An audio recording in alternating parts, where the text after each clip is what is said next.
It was a bright, sunny afternoon in Philadelphia. The clouds have rolled in, and so too has the cold weather, much like we had in Pittsburgh. Temperatures in the high 30s for Game 1 of this 3-game series between the Reds and the Philadelphia Phillies.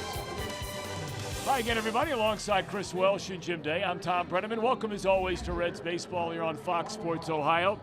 Much has been made of Cody Reed. You go back this time a year ago, he was probably the #1 pitching prospect in the Reds organization based on what he did the year before. Now, all of a sudden, Chris, it's not as though he's pitching maybe for his career, but certainly pitching to open some eyes again in the Reds organization. Well, he's getting an audition tonight. That's really one way you can put it, Tom. He's only a week away from his 25th birthday, so he's still a very young pitcher.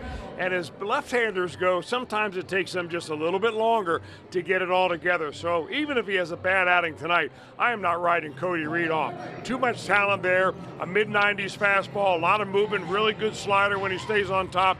The question is, will he throw enough quality strikes tonight to keep the Phillies at bay? Well, let's take a look at these Philadelphia Phillies. They have a new manager in Gabe Kapler. We'll talk about him throughout the night. A couple of nice free agent signees in Santana and Arrieta. Basically, this was the Cincinnati Reds a year ago. Well, a rebuilding process, certainly, and they think that they're a step or so ahead of the Reds because of those free agents that they signed. They've got some good young players, though, too. You're going to see a left fielder named Rhys Hoskins, who's one of the better young prospects players in the entire league, and he's a guy that can hit for power. He's going to hit for average. Right now, he's doing both, as you can see. 5 doubles, 7 driven in, a .440 batting average coming into this series. So he's one guy you've got to take a really close look at where he is, meaning is he on deck circle? Is he in the double deck circle? If you're pitching against the Phillies, you always want to know where Hoskins is. We'll keep an eye on him. It's Game 1 of this series, and when we return, we'll check in with our main man down along the Reds dugout. That's Jim Day. There's a lot happening after the injury to Suarez yesterday and a change in the batting order tonight. Wait till you hear about this. Hey, that was the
Only at your Tri-State Chevy dealer.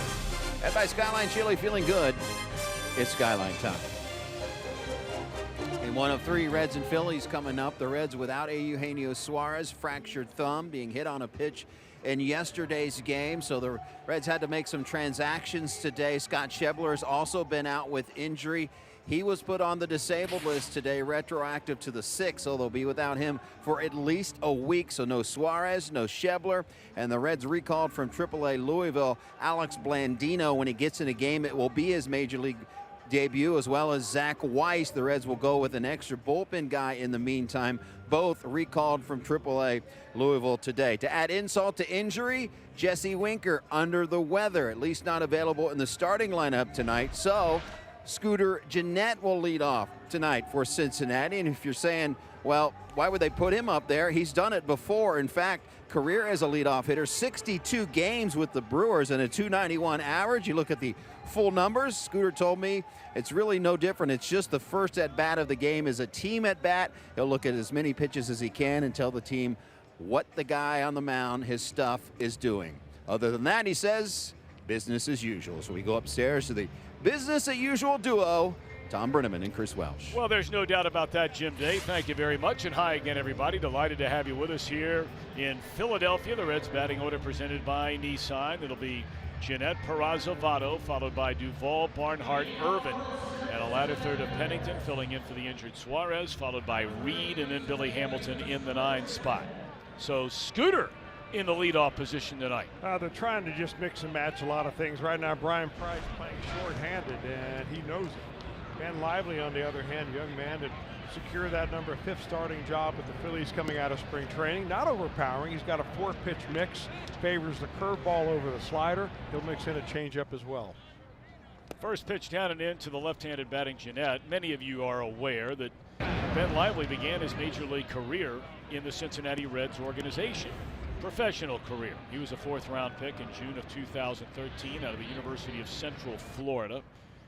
Cleveland had drafted him in 2010. He decided not to sign, and he's a Florida native. From Pensacola, Florida. In fact, his dad runs a charter fishing business there, and Ben is in the process, I think, of getting his charter license, his captain's license, so he can take some charters out too. So have you gone out with his father before? I have not, but that's one of my passions. That's going why I asked the question. Going out on other people's boats. And they pay for the gas. That's always a plus. And the beer and the food. That's when you know you're in the big leagues. Haven't gotten there yet, partner, but I'm waiting for you to buy the boat. I won't be buying a boat. We'll go out there on the Little Miami. There you go. Perfect. 2-2 to Scooter. And pulled to the right side. Nice play by Santana. Looked like he had it and dribbles away from it. Santana's a very good first baseman.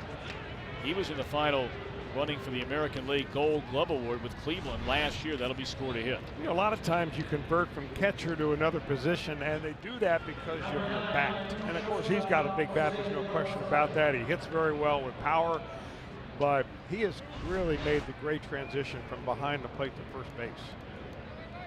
So Scooter goes the leadoff spot, and after being 1 for 16 in Pittsburgh, gets 1-1 here in Philadelphia series.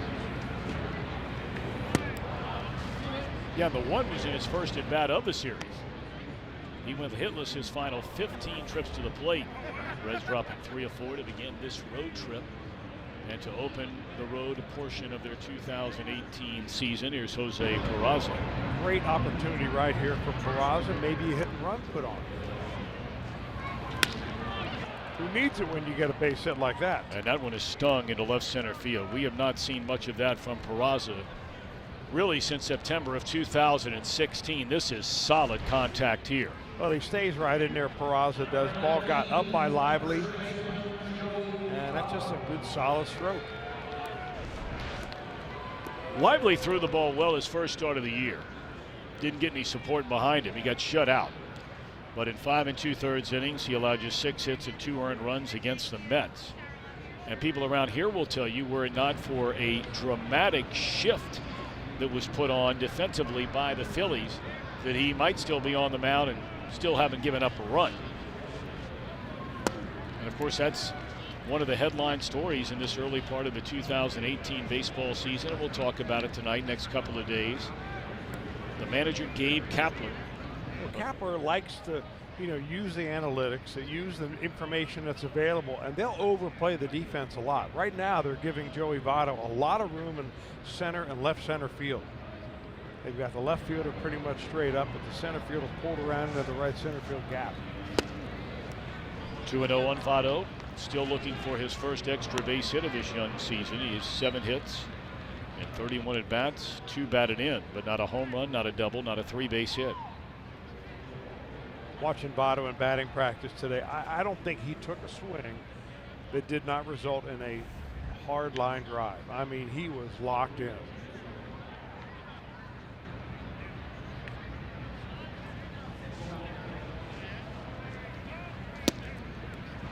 Three in a row, way inside and well off the plate.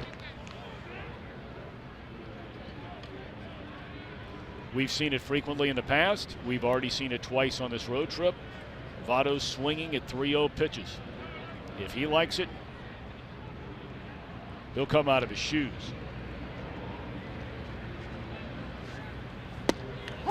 Took a little off and looks at a strike. 3-1 to Votto.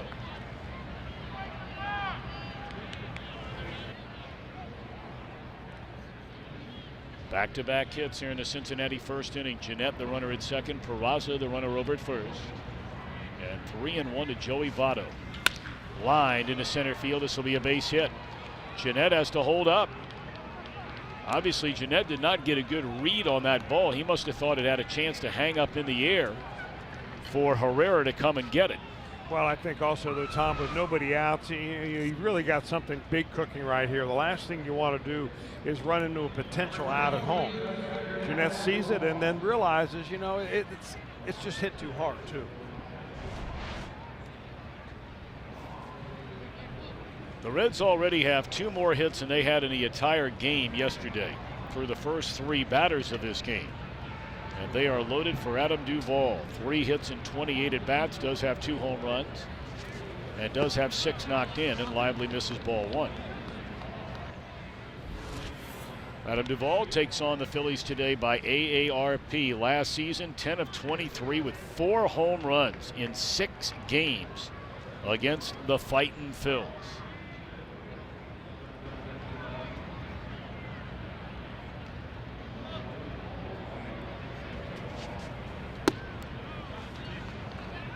When Lively continues to fall behind each and every batter. Yeah, he's pitching defensively. To me, then that's kind of the way you look at it. You pitch not to get hit instead of attacking the strike zone. And it started really with Joey Votto at the plate, and that can be, explained away. But all you're going to do is to get into hitters counts every time you start pitching defensively. Rick Kranitz is the pitching coach. He's out there right now, probably just kind of reading them a riot act, saying, hey, you got good enough stuff to pitch here in the major leagues. All you've got to do is keep the ball down here, let your defense do a little work. On the other hand, if you're Adam Duvall, you're thinking, all right, I want one about thigh high, medium warm, right down Broadway.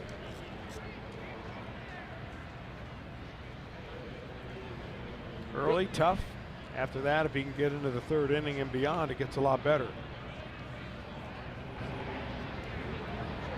All right, big pitch coming up right here. 2-0 on Duvall with the bases loaded and none out. He figures to see a fastball in the strike zone here. And he does and takes it for a strike.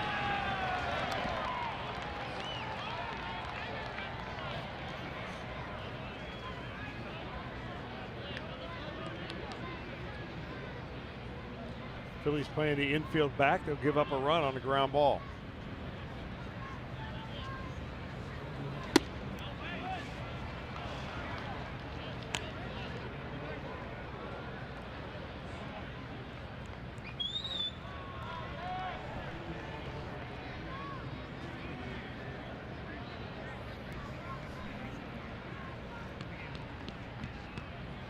Three balls and a strike on Adam. Bases loaded. Nobody out. And there's strike 2.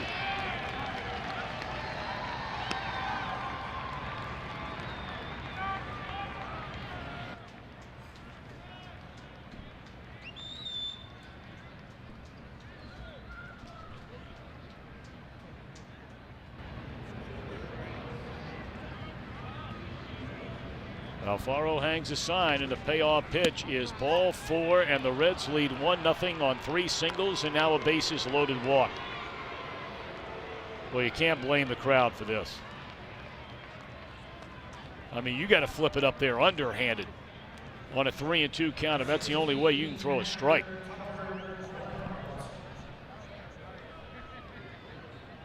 All right, so now it'll be Tucker Barnard's turn. He's off to a good start. It just looks to me like Lively's overthinking it right now. Sometimes you just have to rear back to being basically just a competitor and just cut it loose. That one off the catcher's glove, and the runners will not advance.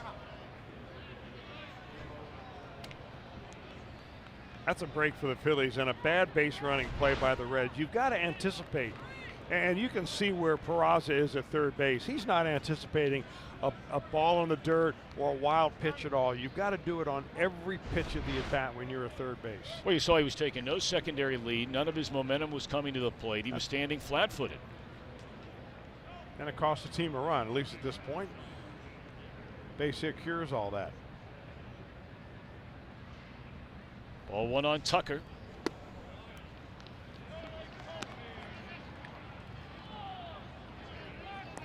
Barnard 6 hits in his first 19 at bats. He's still in search of his first run batted in. He has 2 doubles and a very, very good on base percentage of up to .435.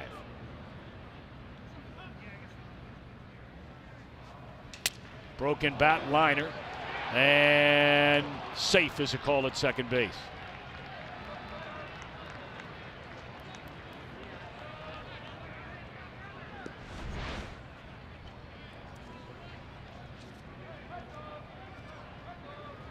Got a little too much hands on that ball, on the bat that is.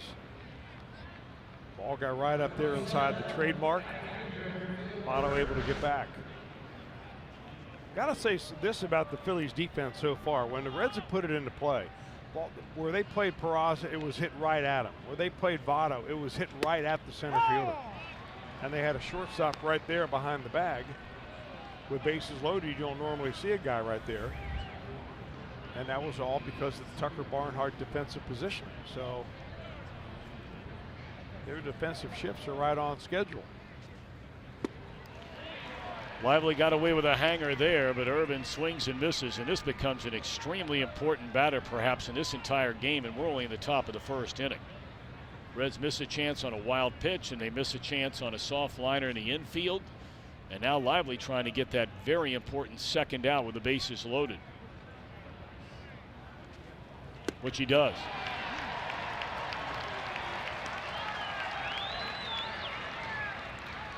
Take a look at the Phillies on defense, presented by Ford. Talked about Hoskins already. It's a talented center fielder as well. And Herrera, their big prize prospect, is the shortstop Kingery. They're very excited about his future. That's a good looking infield. Santana, Hernandez, Kingery, and Franco. Yeah. All right, they're loaded with 2 outs now for Chad Pennington. 2 hits in his first 6 at bats as a Cincinnati Red.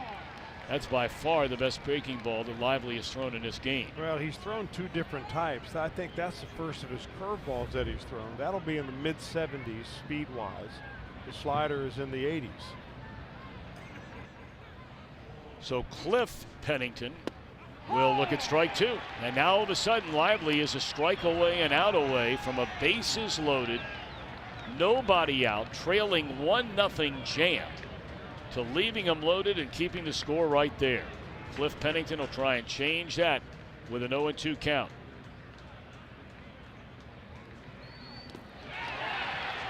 The Reds will not get another run, but they do score for the first time in the first inning all season long. Phillies will bat.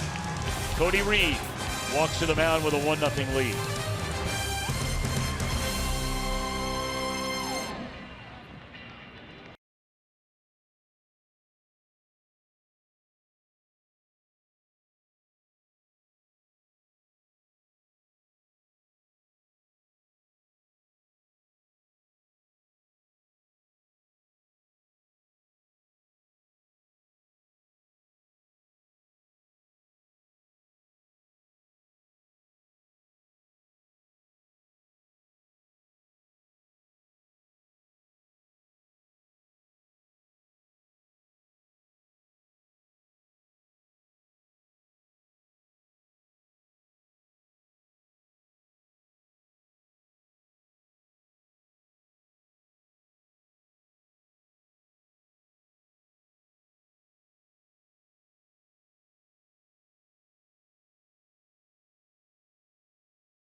presented by Nissan. They'll go with Hernandez at second, Santana at first, Herrera in center. Hoskins at left, Franco at third, Kingery the shortstop. Altherr in right. Alfaro behind the plate and Lively on the mound, and Cody Reed makes his first appearance here in 2018.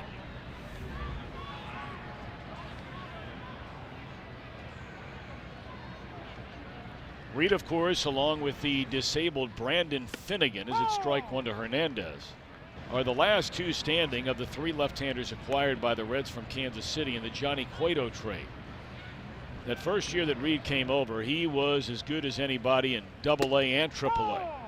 And when he came to his spring training last year, the Reds said, we're going to find out if this young man is ready for the big leagues. It did not go well.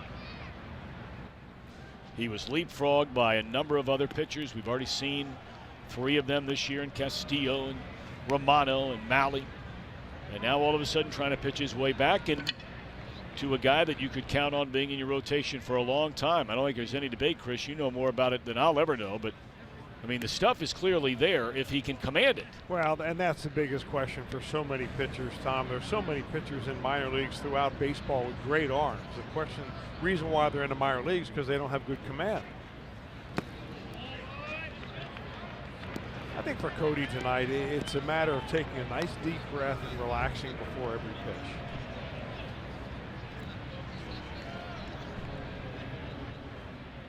Three balls and two strikes on Cesar Hernandez.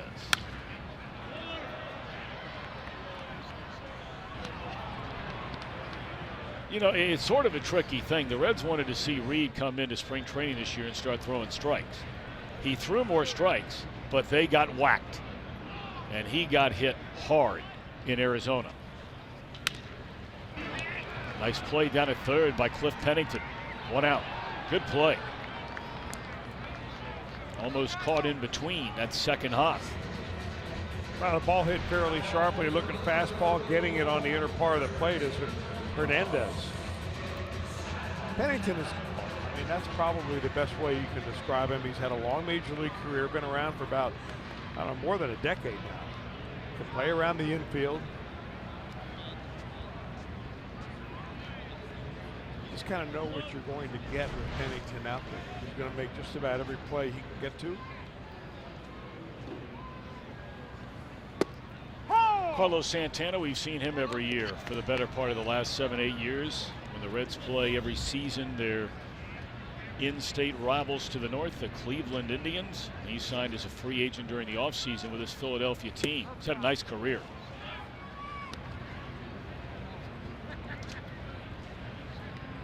.31 years old, native Dominican. Hit 23 home runs with the Indians last year, drove in 79. Always had a very high on base percentage. This time it's the Reds' defensive shift. And Jeanette's throw pulls Votto off the bag.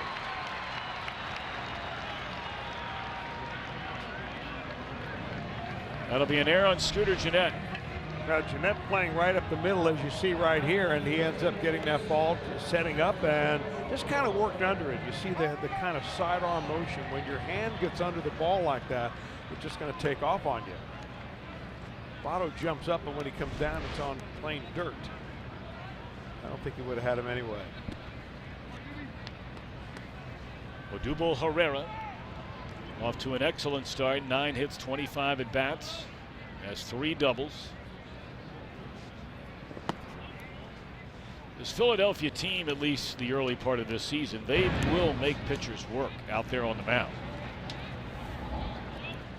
Have a lot of guys that have drawn a lot of walks. They rank 6th in the major leagues with 39 of them.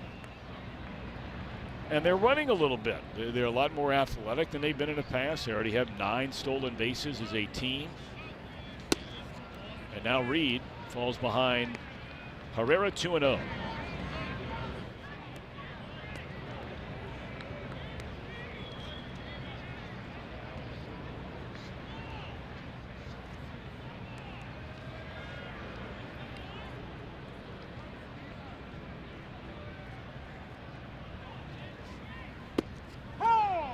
Two and 1.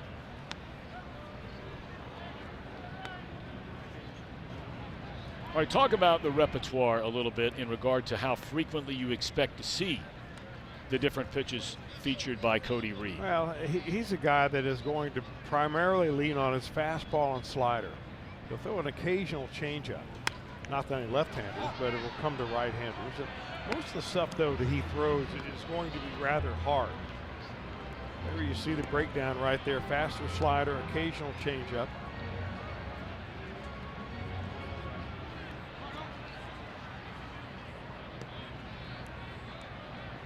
I think he's just a young man that just needs repetition. And getting a start like this in the big leagues is a great opportunity for him. Ugly swing there on a 2-2 pitch, coming up the ladder with that fastball, and that's a strikeout for Cody Reed. I mean, the real thing that intrigues me about Cody Reed is, I mean, his size, his presence on the pitching mound, and his stuff. I mean, that arm of his produces fastballs in the mid-90s.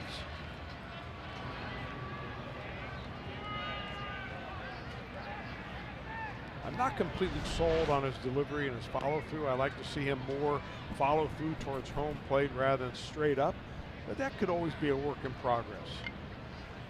What a start for the youngster Hoskins. He has been dynamite since they brought him to the big leagues in the middle of last summer.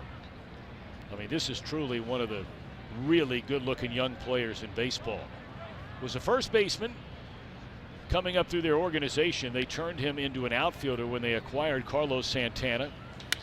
And that ball is mashed into left center field. 2-0 Philadelphia.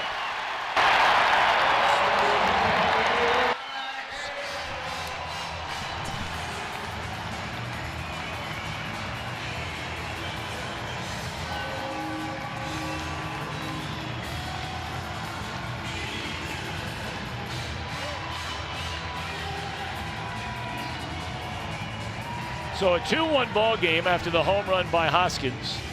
And just like that, Philadelphia, after falling behind, now has a lead. Watch where Hoskins has his bat. I mean, that bat is flat, and he's waiting for something up in the strike zone. You're not going to throw a fastball by him up in the zone. So you've got to get it down and get it preferably outside. But look where that pitch is.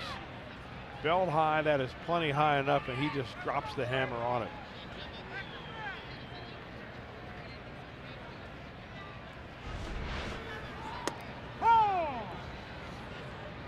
So here's Franco, the third baseman. 7 of his first 23, has a whopping 11 runs batted in.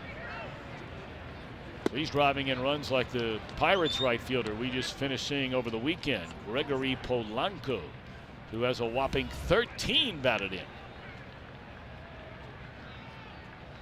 2-1, Phillies in front. Well, they better give out hard hats in the stands when guys like this make contact.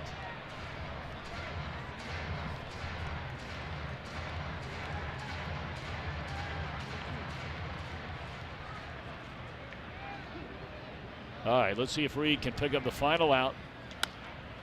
Nope. At least not on that pitch, as it's looped foul. Look at Votto having some fun down there. I mean, that's really funny. The fans are going to boo him, and I mean, he's teeing them up right in the first inning. He went sprinting after the ball when it was rolling down the line. Take a look at this. This is going to go to a fan, okay? And he's like, nope, I'm going to go get it. Well, if you remember when the Reds were here last year, he did something very similar where he faked like he was going to throw the ball into the stands, and they all were ready to leap for it, right? And then he fired it over to the dugout. So he almost looks like he wants to grin about that a little bit right now, because he knows on the inside he's going to get it for 3 days after that. And there are some towns that can give it to you, and then there are some towns that can give it to you.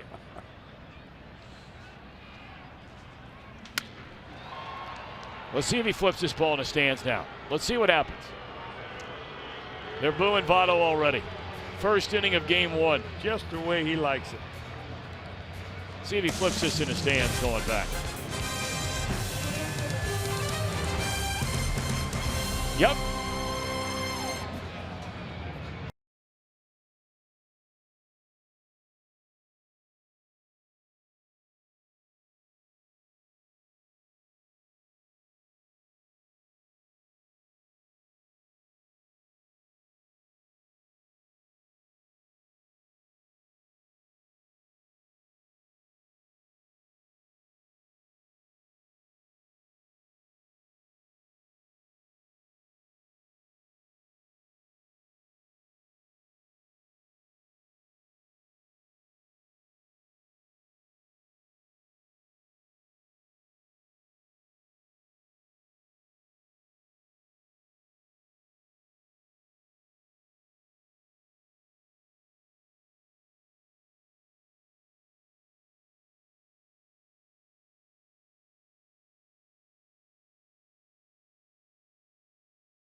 On the Hoskins home run. It'll be Cody Reed, followed by Billy Hamilton, and the leadoff man, Scooter Gennett. If you weren't with us in that Reds first inning, they loaded the bases with nobody out. And then Adam Duvall drew a bases loaded walk to plate the run. A pitch was thrown that came all the way back to the warning track area nearly. Peraza, the runner at third at the time, did not score. As here's strike 3 to Reed. And after a broken bat, it was 2 strikeouts, and the Reds didn't score again. All right, this was 2016, not last year, 16, where he fakes throwing it in the stands, and they start in on him. And now he does the same thing now today when he goes down there and cuts the ball off before some fans are going to lean over and pick it up. You see that guy already pointing at him? Now, he did flip it to his fan, as we showed you going to break, when he came back behind the Reds dugout. Reds fans over there behind the Reds dugout. Billy slaps it to short. Now, all of a sudden, Lively's retired the front 2 here in the second inning.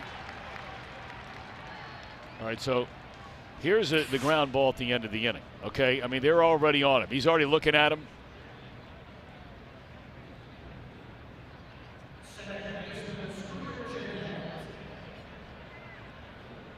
And just flips it into the air over the net.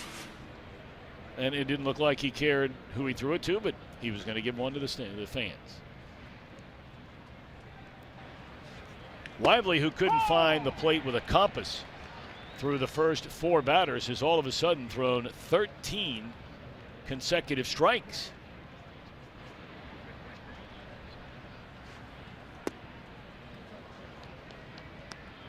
We frequently talk about starting pitchers having their highest ERA in the first inning than most other, if not all other innings.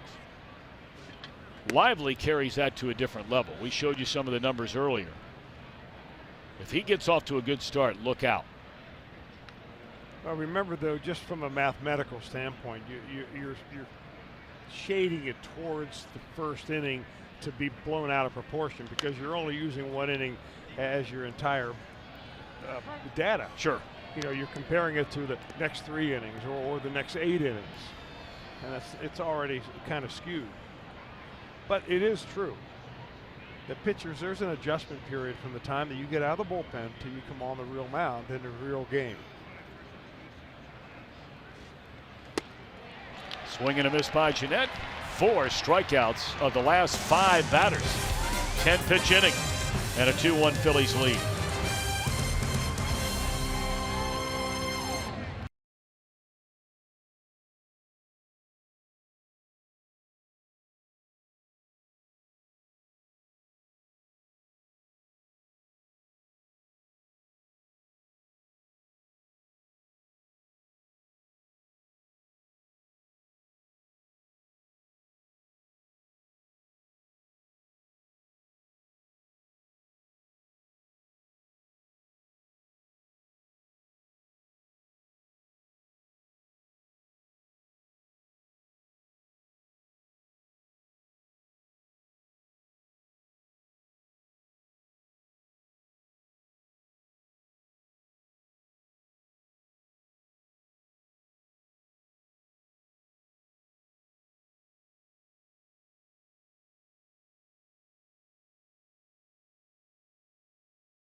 Irvin with Jesse Winker under the weather. There are A couple of Reds not feeling well right now on this road trip. The other being Amir Garrett. Pennington for the injured Suarez at third.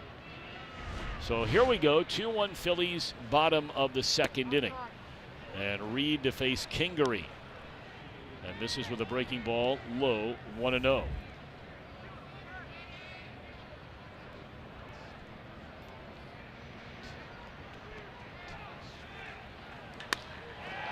That ball lined into deep left, and it's 3-0 Phillies. 3-1 ball game.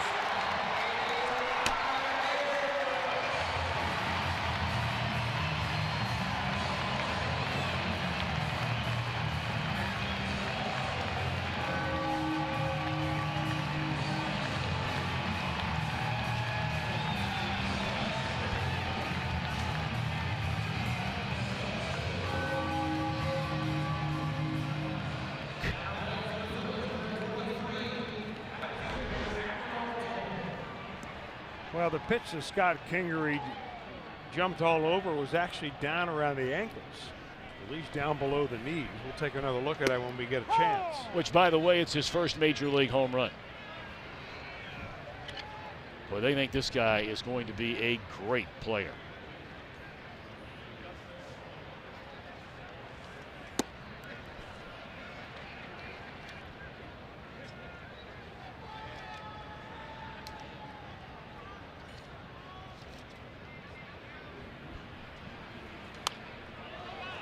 Kingery's only 23 years old, grew up outside of Phoenix.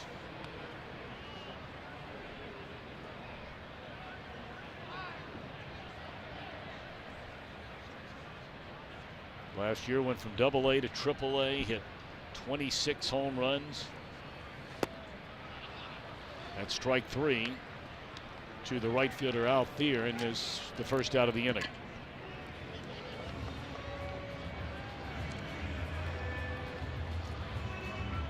For Scott Kingery, he wasn't even guaranteed a spot on this roster until the very end of spring training. And at the time that he was told that he made the major league team, he also signed a 6-year, $24 million extension. Runs through year 2023 for the Phillies. So they just all of a sudden began to believe in this young man and said, you know what, your time is right now. You know, I want everybody to think about that for a second, what Chris just said, because when I learned about it, I almost fell out of my chair.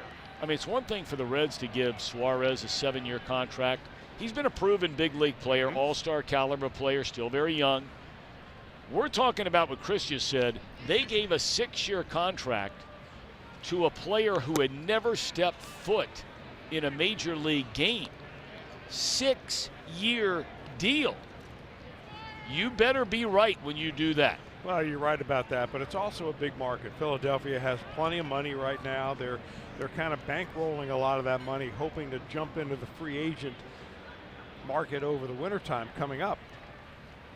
And they figure that if they can get him guaranteed for the next few years, buy out a couple of arbitration years, then it's a good deal. I mean, it's basically the same thing as giving a long-term deal right now to Nick Senzel. If you were to think That's that right. he was in that same, that same category. But it's interesting the way they used Kingery in spring training. They used him all over the field. They played him in center field. They played him around the infield, a lot of different places, kind of grooming him for a quote-unquote hybrid role.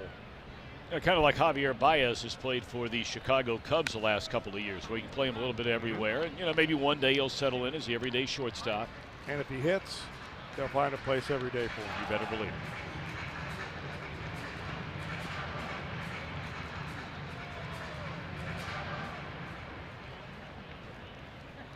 Reed has struck out 2. He had an error behind him. So both of the runs in the first inning, unearned runs, before giving up the home run here in the second to Kingery. Alfaro, the catcher, with a count of 2 balls and 2 strikes.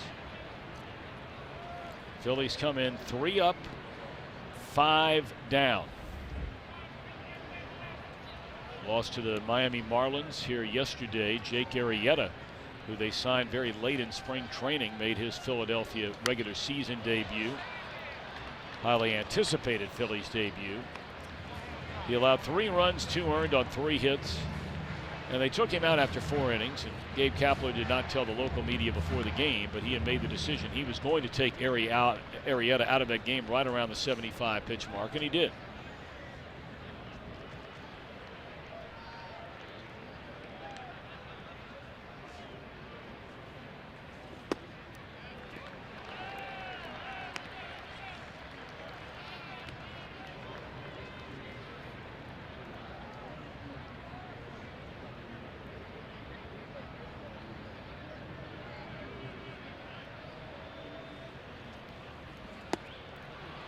Third strikeout for Cody Reed, 2 away in the 2nd inning.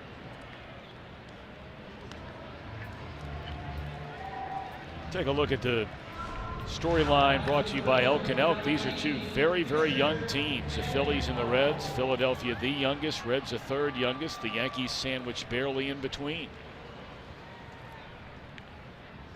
And of course, with youth comes oftentimes losses. Phillies only won 66 games last year. They lost 96. They were 31 games out of first place when the season ended. Hired a new manager. 3-5 on the season so far. They've not been to the World Series since 2009. That's when they lost to the Yankees. They won it the previous year against the Tampa Bay Rays.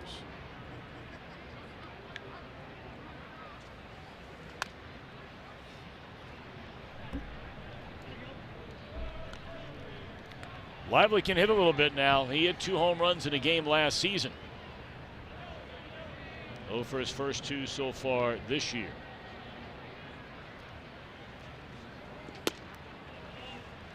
Two balls, 2 strikes. You know, the way Cody Reed follows through, it's very difficult to finish your breaking ball like that. He kind of comes and stands straight up when a good breaking ball really requires you to pull it right on through.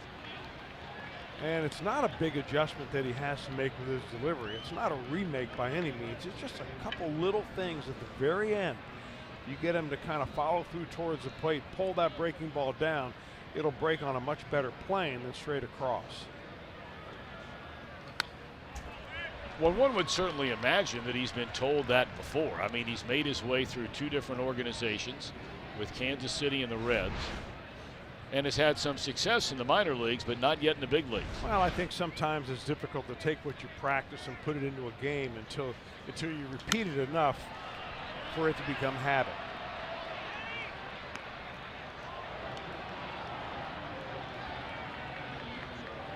He's such an easy young man to like. I know everybody is really pulling for Cody Reed. He is one of the most likable kids they have on this team. Strikes out 3 in a row, but does give up the home run to Kingery to lead off the inning. We go to the 3rd, and the Phillies with a 3-1 lead.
because your stadium should be where you make it.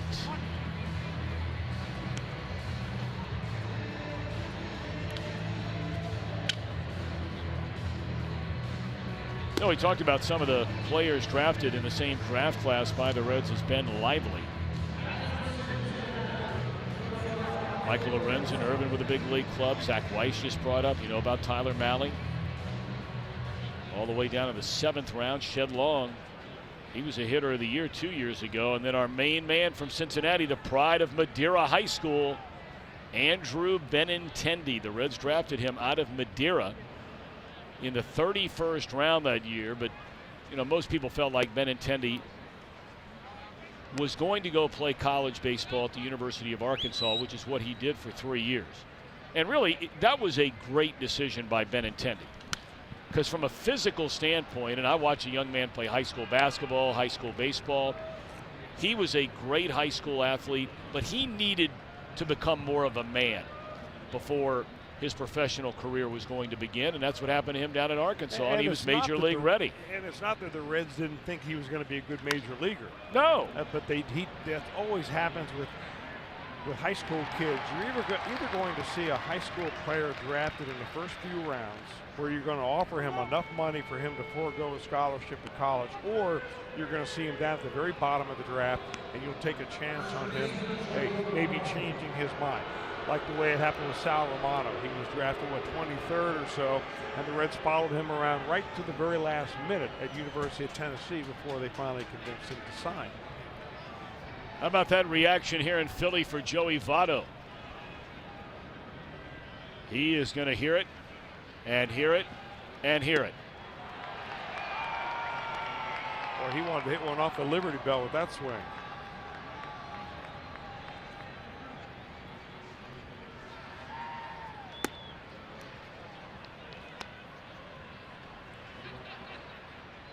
You know, you almost wonder if Votto had not decided before the game ever started that might not be a good idea. And, you know, what it does is it focuses everybody's attention on him, and he can handle the heat. He doesn't mind it.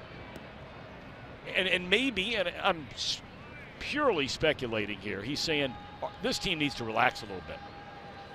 Let me take some of the heat and some of the fire, and there he shoots one into left field, a base hit. Well, they're going to boo him whether he makes an out or a hit, fields a ground ball, or throws one into the stands. I mean, they may all come dressed as Santa Claus with snowballs tomorrow.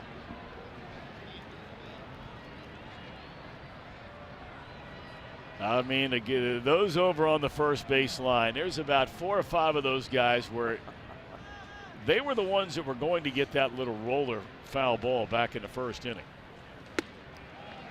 And they are letting Votto have it down there.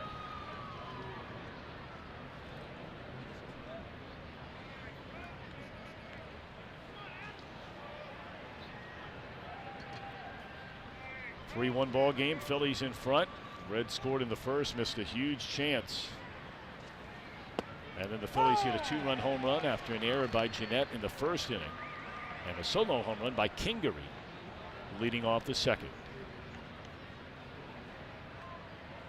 That Votto base hit is the first base runner since Duvall drew the bases loaded walk to make it a 1-0 lead in the opening inning. He had retired 7 in a row.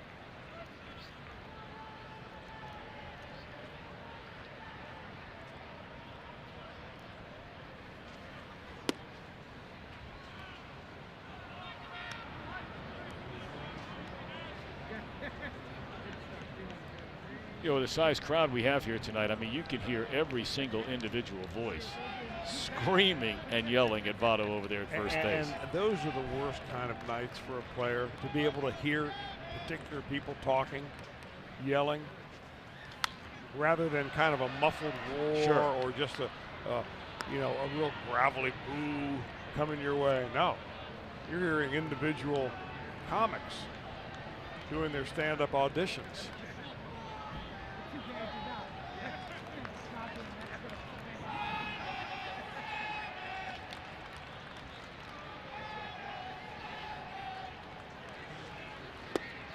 Swing and a miss by Duvall, and that's strike 3. And that's a fourth, now fifth strikeout in the game for Ben Lively, and we're just 2 2/3 innings. You know, when you read the scouting report on Ben Lively, one of the first things that jumps out at you is that he doesn't strike out a lot. He doesn't overpower hitters very much, and that looked like a changeup right there that he was able to get Duvall on.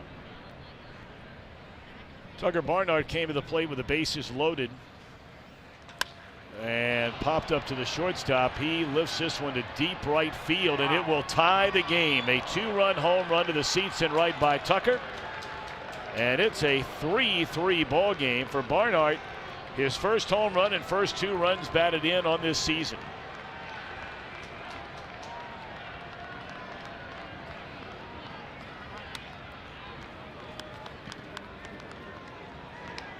Boy, Tucker took a swing at that pitch like he knew it was coming. I mean, looking for a fastball, then that baby was like inner third, about thigh high. Woo. First pitch of the at-bat. So Barnhart, you knew he was stepping up there in this at-bat. Disappointed in what happened his last time up when he had the bases loaded, nobody out, and couldn't get in a run. That ball tomahawked foul by Urban. One of those 2013 draftees.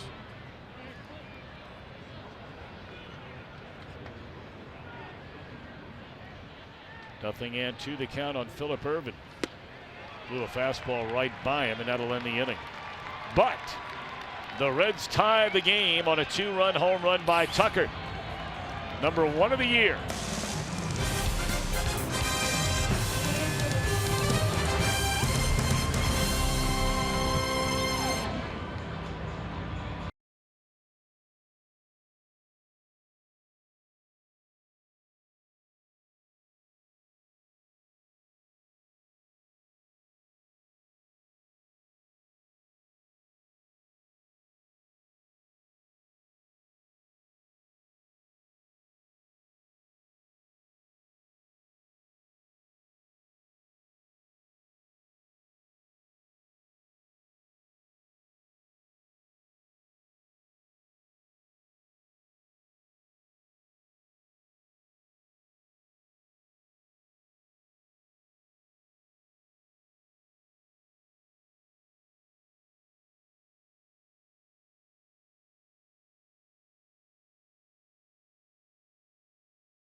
$20,000 fans to the gates will get a Tucker Barnhart Gold Glove bobblehead thanks to Coca-Cola. Reds and Cardinals for as low as $12. For tickets, visit Reds.com.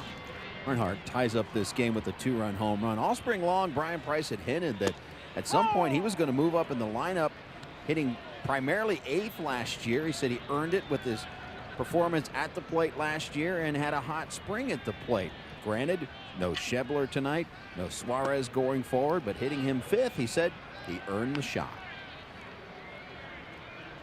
Well, he has earned everything that has come his way. Coming up through the Reds organization, he was labeled very early as all field, no hit. And he has become just a solid offensive player. Last year hitting .270, very good on base percentage, knocked in 44.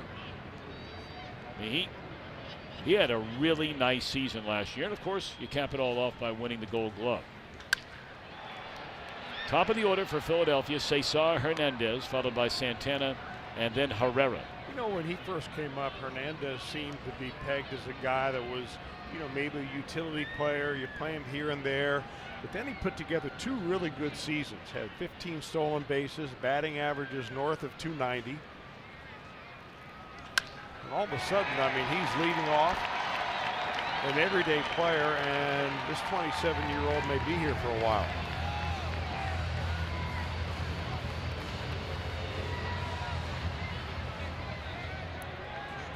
So Hernandez aboard to begin the Philadelphia third after the Reds just tied the game. Of course, that's been the MO when the Reds have scored this year, as the other team has come right back the very next half inning and answered with runs of its own. Momentum runs.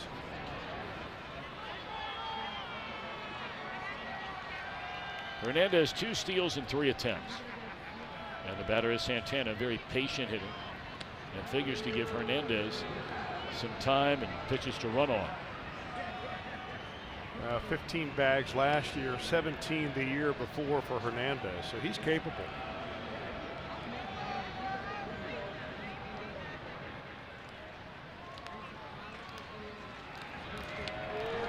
You know, not really much of a move by Cody Reed, and you don't have to have a good move if you're a left-hander. You can throw over a lot, or you can figure out a way to be compact to the plate. Tough for him to be compact because he's so big and long. Strike 1 to Santana. This guy broke in with the Indians in 2010 and never left beginning in 2011. And I mean, he played almost every day. Seasons of 155, 154, 152, 154, 158, 154. Those were games played for Carlos Santana once he came to the big leagues. 6 of the last 7 years, at least 152 per year.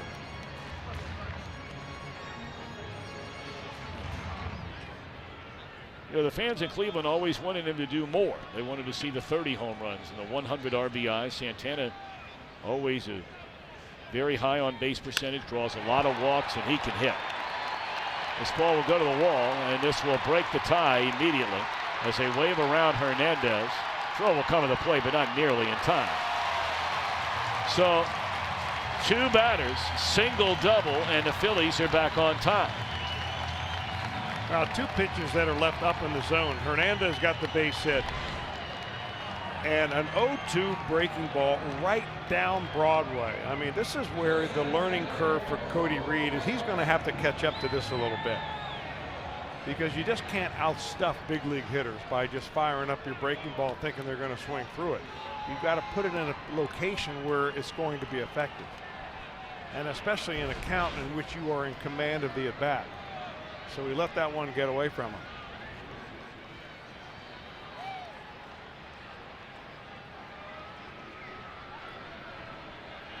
Four runs, 4 hits for Philadelphia. The 2 runs in the first inning were unearned runs against Reed after a throwing error by Scooter.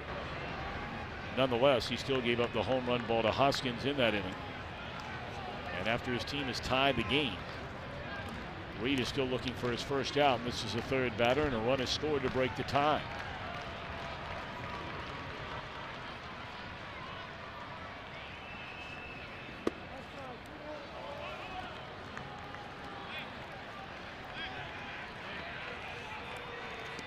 I've always thought that Reed would be a perfect type of pitcher to add a big looping curveball into his repertoire, because right now he throws a hard slider and a hard fastball. He'll mix in a changeup, and when he throws it right, it can be an effective pitch. But I still think that slow curveball. I always go back to the advice I heard when I was in college from former Philadelphia Philly great Robin Roberts. One of the advice he has for pitchers is have 2 speeds on your breaking pitch. And that was before they called them sliders. So he'd have a hard curve and a slow one. But I think Reed would have a nice slow one, and they're easy to learn, would be a very effective pitch. Broken bat pop-up, short left field. Peraza's out there to get it. You know, you've already said, Chris, a couple of things during the course of this game about Cody Reed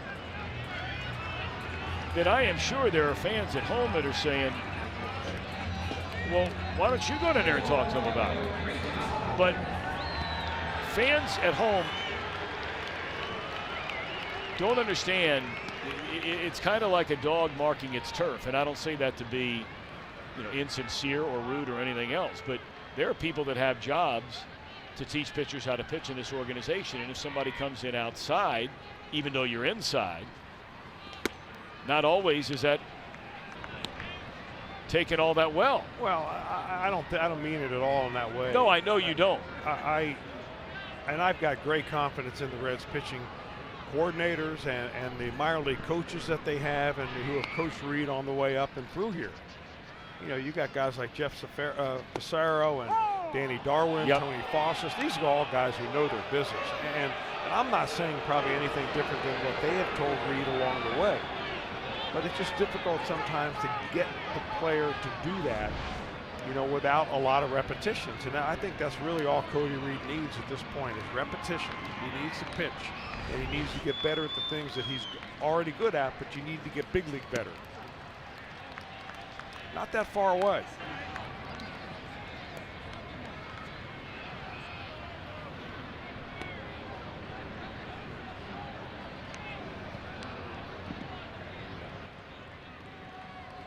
And won the count on Hoskins, who hit a long home run his first time up. Big swing and fouls it back out of play.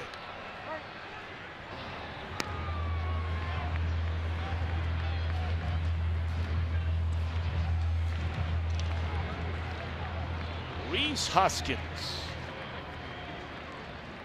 graduate of Jesuit High School in California, went to California State University, Sacramento. Goes to show you don't have to be a #1 pick or go to some high-profile, big powerhouse college baseball school to put yourself right in the mix for being one of the best young players in baseball.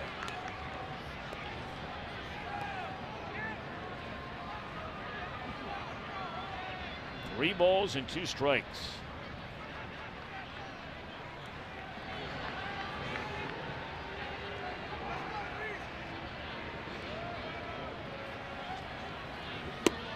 Nowhere near the strike zone on a 3-2 breaking ball. If you're wondering about the name Rhys, he spells it R-H-Y-S. Hoskins does, and it's a popular Welsh name given to males. In the anglicized version we've heard a lot of over here in the States would be Rhys, or, you know, spelled R-E-E-S-E or R-E-E-C-E. Northern Wales. You been up there, have you? Have not. Would like to get up there. I understand there's some pretty good links courses up there, just waiting. I am really surprised you've not been there. I mean, you've been everywhere else, especially these last few years. There's ball 1 down low to Franco. Of course, it's pretty tough. It's in fact, it's not tough at all to make a decision between Kona and anywhere else. Yes, you're right about that. I know I'm right about it. It's pretty much a slam dunk. Here comes Mac Jenkins. I give him kind of a break right here, I think, after the walk to Hoskins, already a run in. This is just kind of a settle me down thing. Sometimes, you know, you get out there, or you're a young pitcher, you got to consider what Cody Reed is thinking. You know, I've got to go out there and pitch a shutout tonight if I ever expect to get another start. So if you start putting that kind of pressure on yourself, you know, thinking that you have to really overperform to get another outing, sometimes it just will backfire on you. So, you know, you constantly have to kind of bring it back down to earth and, hey, concentrate pitch by pitch and batter by batter.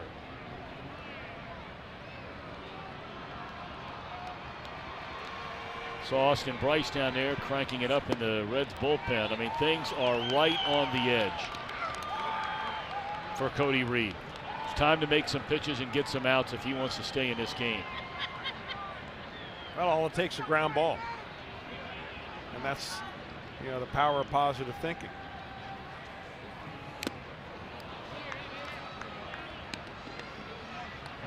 Maikel Franco has always been a guy that he's looking to launch. Look at his front leg, and that always is the big giveaway right there, where he steps with that left foot. He is looking for something to launch and launch it to left field.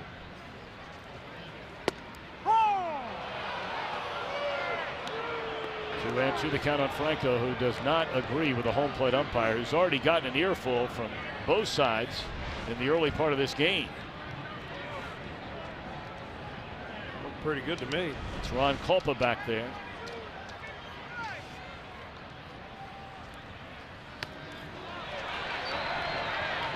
That'll be a wild pitch, advancing a pair of runners into scoring position.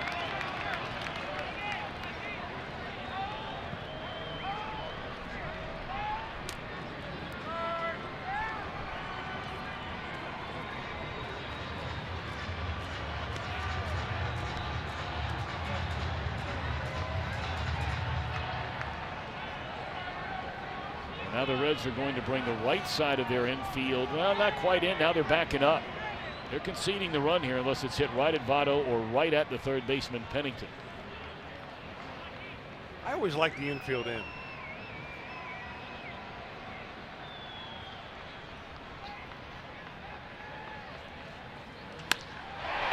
That ball is straight away center field.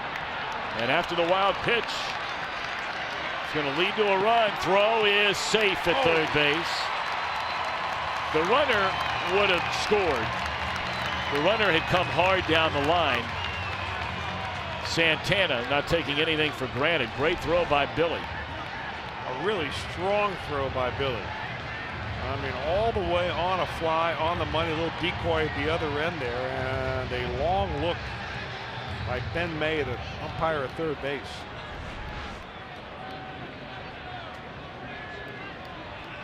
Reds are going to have a conference with the home plate umpire, Ron Culpa.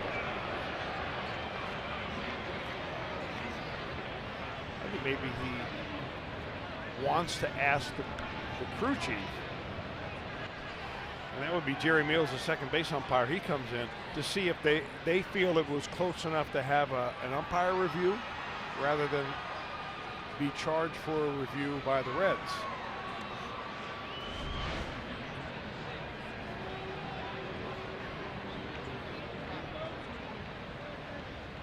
Oh, he's safe. That foot was on the bag.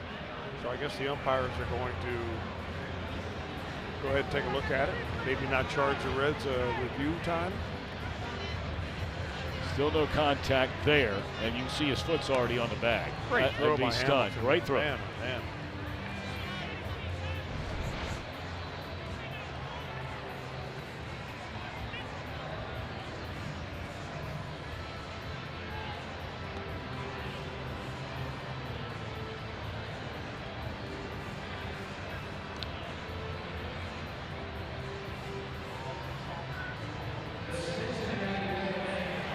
The Reds are challenging the call at third base on the field.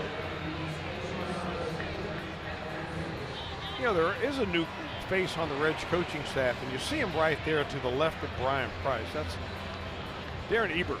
He is the assistant pitching coach. Also a left-handed pitcher in the major leagues when he was back with the Atlanta Braves, and throws a lot of left-handed batting practice to the Reds.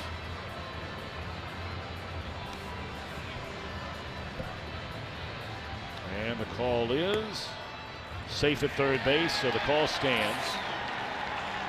And it's a sac fly RBI by Franco, scoring Santana. And officially it is confirmed.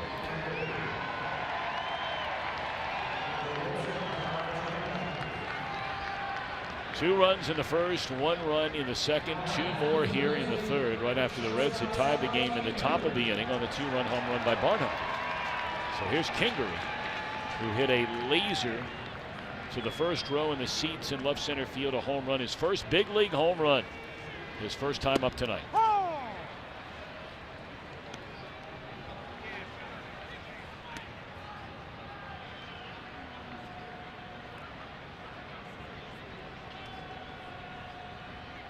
Told you Kingery grew up just outside of Phoenix, Arizona. Went to Mountain Point High School, and he'll forever remember this. I mean, just golfed. Down around his shins.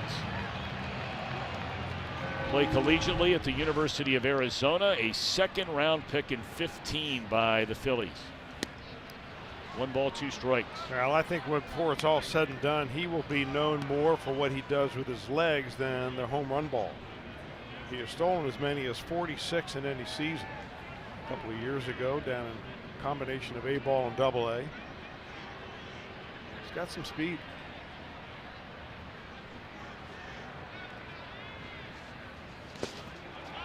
Good play there by Barnhart, preventing that ball skipping past and bringing in yet another Philadelphia run. Reed has walked 1, he struck out 4.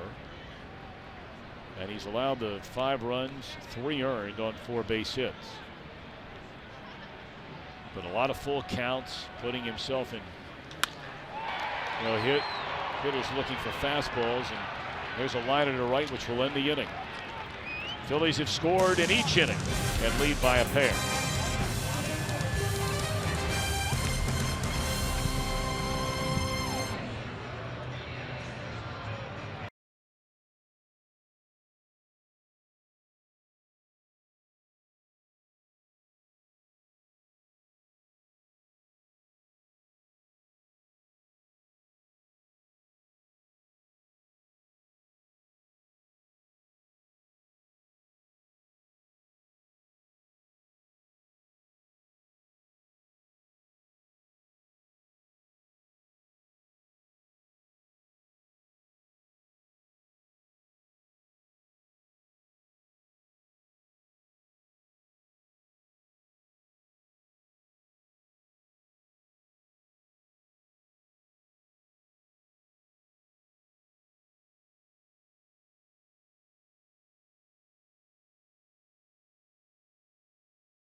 Experience to catch every moment this season.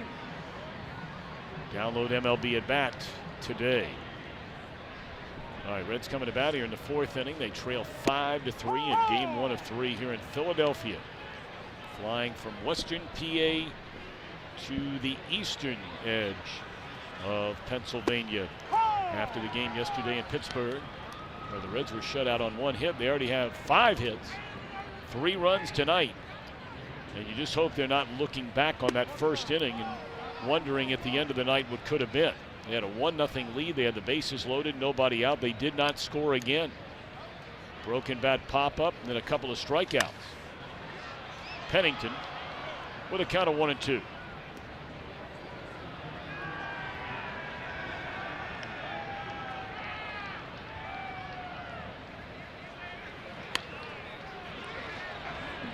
Pennington was the final out in that opening inning.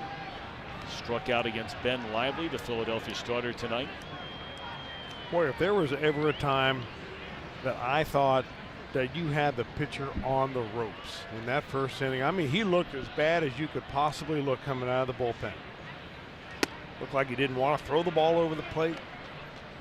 Wasn't finishing his breaking ball, but that line drive by, or the broken bat line drive by Tucker Barnhart just kind of changed his confidence completely. Back up through the middle and a base hit for Pennington to begin the Reds' 4th inning.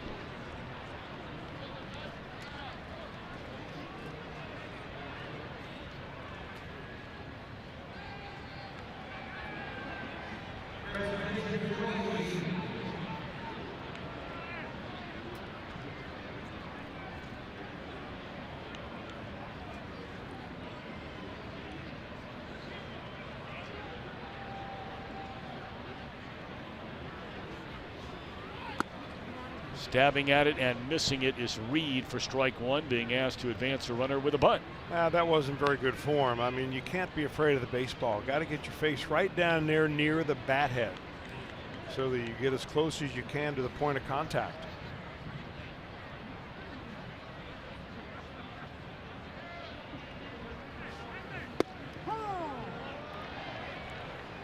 And now behind 0-2.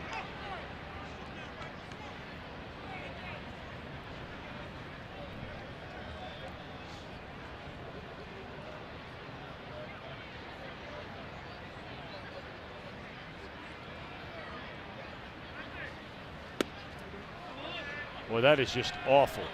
Awful. Bunting form, and there's no nice way to say it. Well, you know after you get 2 strikes on you that the pitcher is going for a strikeout. That's a curveball right there that completely fools Cody. So, you know, you basically have 2 pitches to get it down.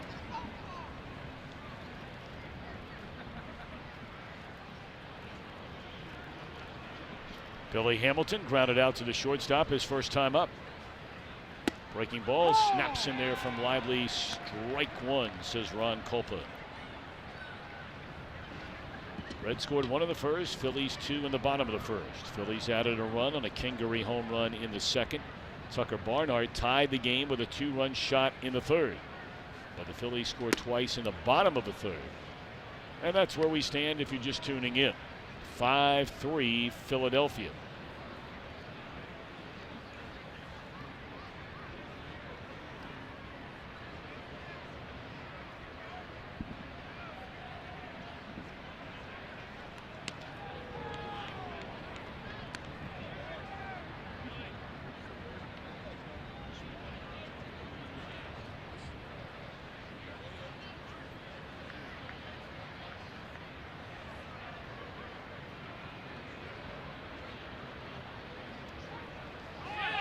Runner goes and a roller foul up the first base line off the bat of Hamilton.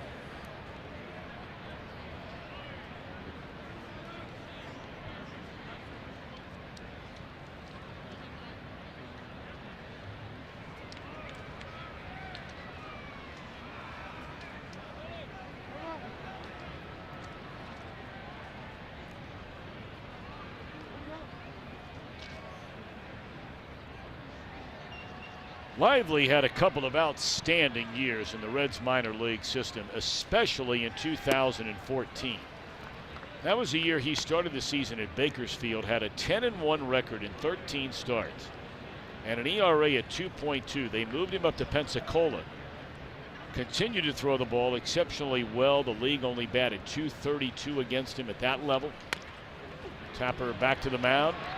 And they'll get the out at second base. Not going to be able to double up Hamilton at first, no matter what. And when he came over to Philadelphia in the Marlon Byrd deal, he strung together a great season in 2016, where he went 18-5 with an ERA at 2 different levels of their minor league system, Lehigh Valley and Reading. And then finally got the call to the big leagues after starting in the minor leagues last year. You know, after that 2014 season when he was named the minor league player of the year, pitcher of the year for the Reds, you know, he thought it was going to be clear sailing right up the Reds ladder to the big leagues in Cincinnati. But he got the call on New Year's Eve. He and his buddies were headed to New Orleans for a big New Year's Eve big celebration. League New Year's Eve. And that's when he got the call by the Reds to tell him that he was being traded to the Phillies.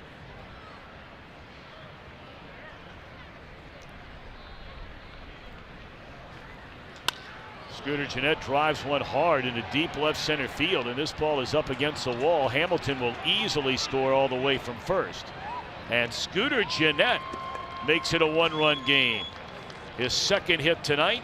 His second RBI of the year, 5-4 Philadelphia. Well, Gennett really picking up Cody Reed, not being able to get the bunt down. It doesn't matter at this point because the Reds eventually get that run anyhow.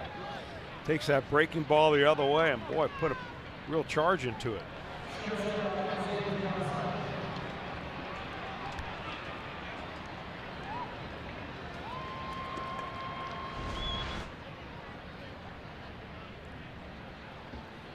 All right, now Peraza a chance to tie the game. Singled sharply into left center field his first time up, popped up to the shortstop and short left in the third inning.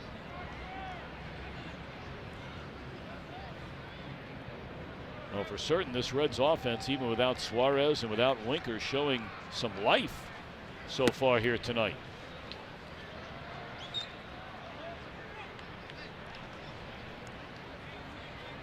I'm sure Eugenio Suarez is back on the home front. He left right after the game yesterday and went back to Cincinnati.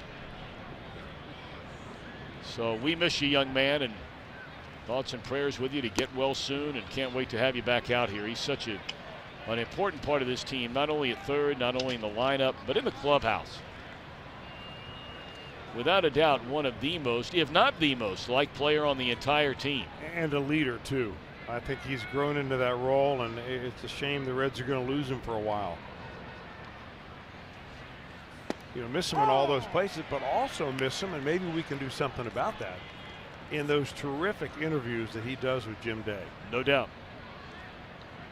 So, Gino, if you're listening, maybe we can get you and Jim Day on a semi-regular basis.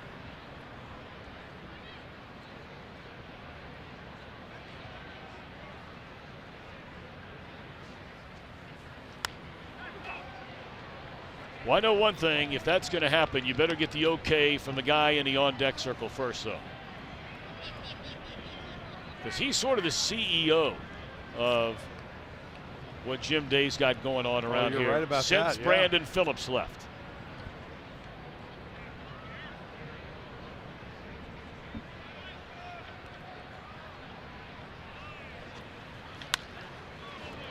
Short right field and foul.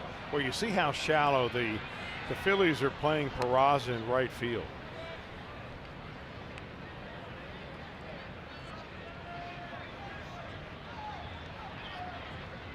He'll come back with a 3-2 count.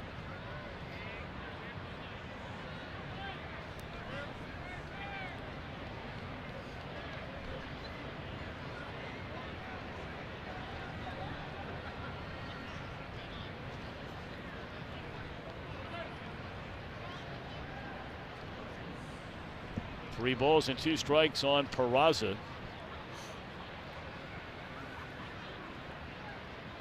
And Lively, a long look in. This is clearly the pitch he needs to make and wants to make, knowing who's standing in the on-deck circle. In the air left field. And this will end the inning, so he does make the pitch. Reds get one back on the double by Jeanette. Phillies bat in the fourth, leading by a run.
Billy Hamilton's reaction and analysis to some of those top catches. Reds Weekly brought to you by Miami Valley Gaming. Wednesday at 6 on Fox Sports Ohio, streaming on Fox Sports Go.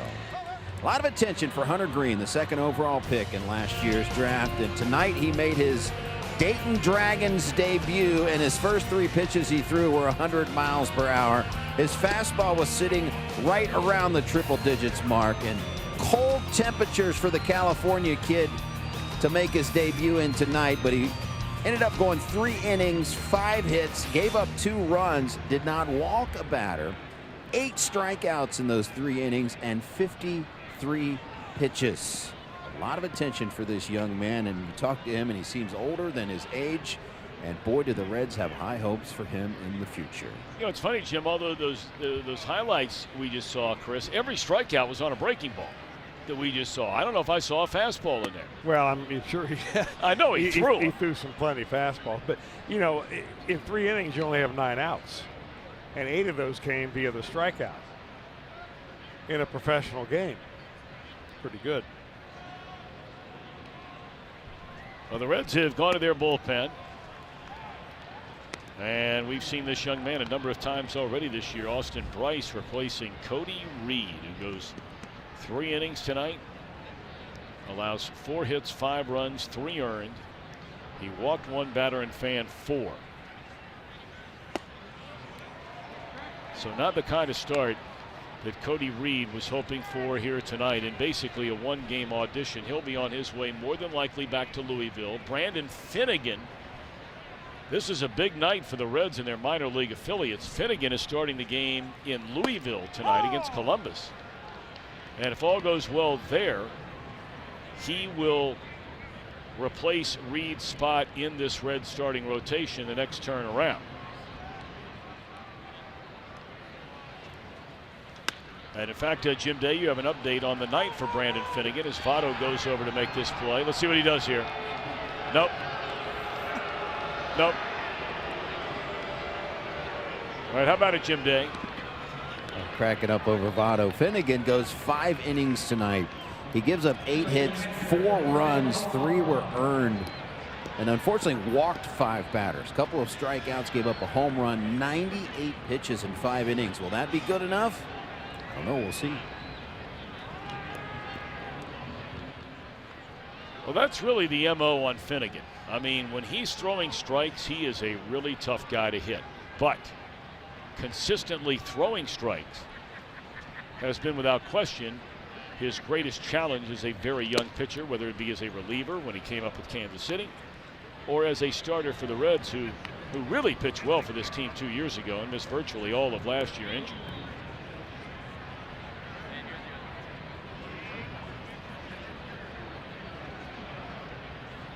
Catcher Alfaro struck out swinging his first time up, so Austin Bryce 1 up, 1 down. You know, the thing that people have a tendency to forget about Brandon Finnegan is that in 4 years, really not including this year, I guess you have to, but he's thrown 240 innings total in professional baseball. And that's not very many. And just because he made it to the major leagues in his very first year out of college doesn't mean he's really all that polished. He still has a lot to learn and a lot to figure out with his delivery and spotting up the fastball. But he gets a lot of swings and misses, and he makes hitters look awfully bad with that changeup of his. And boy, that's a great combination with the breaking ball as well. When he gets up all over the plate, he is extremely tough to hit. Yep. 2 down for Lively, who struck out his first time and only time up.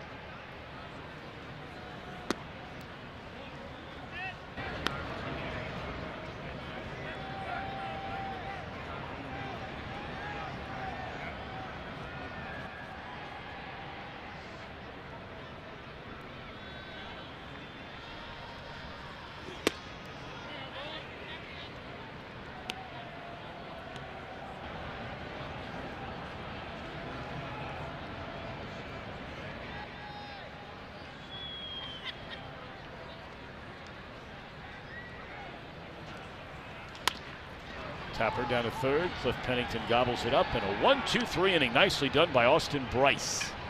5-4 Philly. We go to the 5th.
Cincinnati children, changing the outcome together. And by your local Ford dealer. Ford, go further. Back in Philly, this day in Reds history, brought to you by Geico. April 9, 2000, Ken Griffey Jr. back at the old yard. It's his first home run as a Red, a 2-run shot versus the Cubs. Came off of Scott Downs in the 6th inning. Reds went on to win the game 8-7 in 11 innings. And oh, what could have been. Junior stayed healthy in his years with the Reds, but he did hit career home runs 500 and 600 plus in a Reds uniform. Ben Lively set to go here in the top half of the 5th inning. And it is a 5-4 Philadelphia lead. Reds will have Votto. You can tell who's coming to the plate. You don't even have to look down there. Well, you can oftentimes tell who's at the plate by the crack of the bat. True.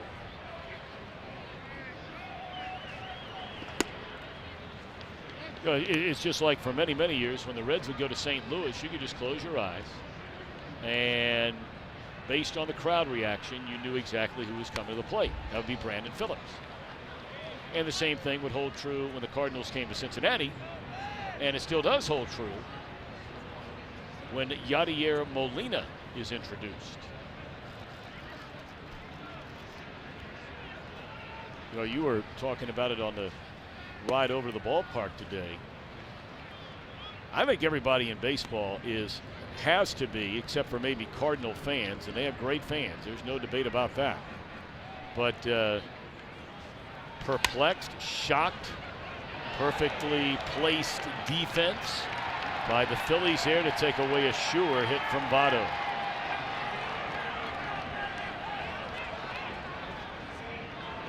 For those of you that weren't with us in the first inning, you know, right in front of those guys, Votto, watch it. He looks like he's going to roll foul. Some fans are going to get it. And he says, no. I'm not going to let that happen. At the end of the inning, he's looking over at him. And then goes back to the dugout, does flip the ball in the stands over the screen down there. Well, he has hit the ball hard 3 times. I mean, that last one, he may have hit that one harder than the previous 2 that went for base hits.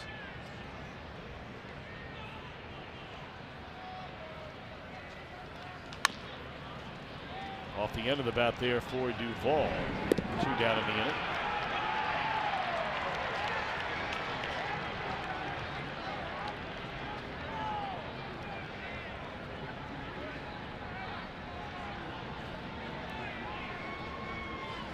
But Chris, back to what you were talking about on the bus coming over here, that there's not some kind of penalty for Yadier Molina for basically shoving an umpire, not once but twice, to try and get to the Arizona manager after that dust-up yesterday in St. Louis. Now, the umpires wrote it up according to all the reports that I read, and these are just public reports anybody else could have looked up as well. Watched the video a few times, and I was surprised, but the umpire said it was incidental contact and that he did not mean to go after the umpire. But I just think that we have seen recently a lot of hitters ejected from the game for after called strike 3s where they basically, throw their bat down or drop their helmet, and next thing you know, they're out of there. Sure. And seemingly nothing, and Yadier Molina, they're kind of looking the other way. So be it. 1, 2, 3, 5th for Lively.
For only $15, you get general admission seating, access to the exclusive rooftop patio, plus your first drink is on us.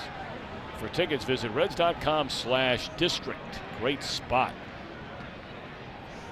Look to your left down onto the field inside Great American Ballpark. You look off to your right and you're looking right into downtown Cincinnati and up in Mount Adams. Beautiful stuff. Top of the order for the Phillies against a reliever, Austin Bryce, who follows the Red starter Cody Reed. He went the first 3 innings, allowed all 5 runs, 3 earned. So here's Hernandez. 1 of 2 singled and scored in the 3rd inning.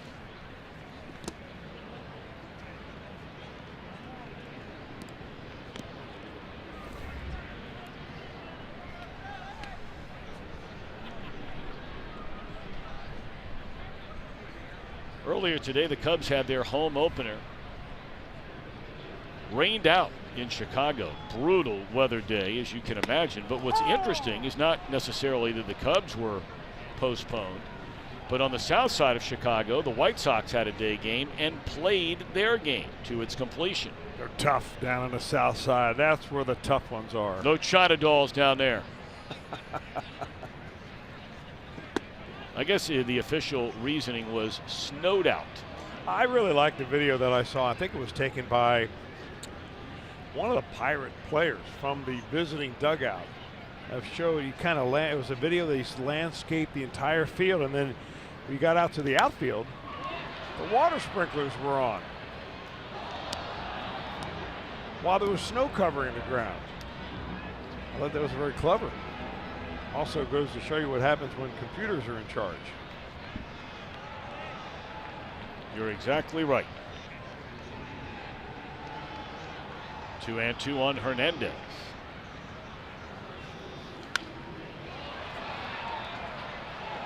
Cardinals open a series against Milwaukee tonight. Brewers 4-3 in the bottom of the 5th inning. They must have started that game a little earlier in St. Louis, because we're only in the 5th inning in this game, and they're in the bottom of the 5th inning there.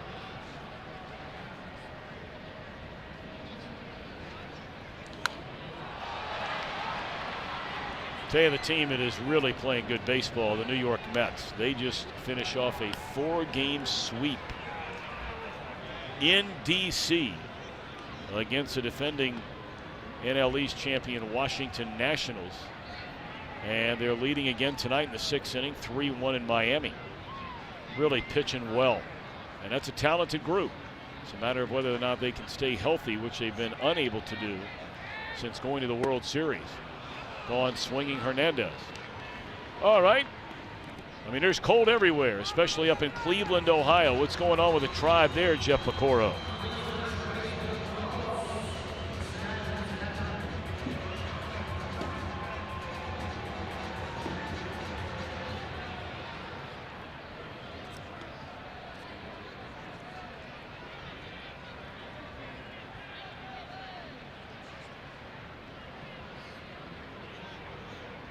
Well, that's the MO on the Cleveland Indians. You know, they may not be off to the best start in the world, but sooner or later, if that group stays healthy, that starting rotation, might be some questions in the bullpen.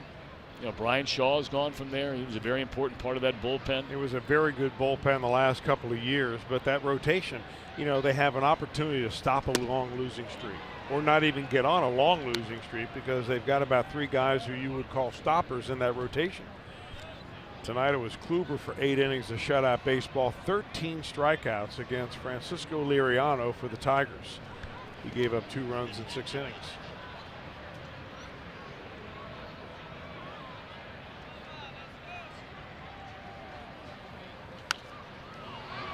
2-0 pitch fouled away by Carlos Santana, who's reached on an error, and that was a big error in that first inning by Scooter Gennett. They had a shift on him, and he threw the ball high to Votto. It would have been a 1-2-3 inning, but it continued for Hoskins, a cleanup hitter, and he had a 2-run home run. Bryce is throwing the ball well. When he gets the ball down, it's got tremendous downward movement tonight.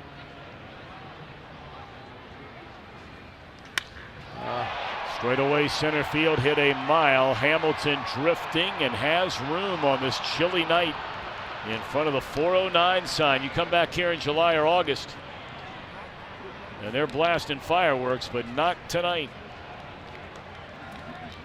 Coming up later on, we'll have our Hold True moment, and that's presented by Miller Lite.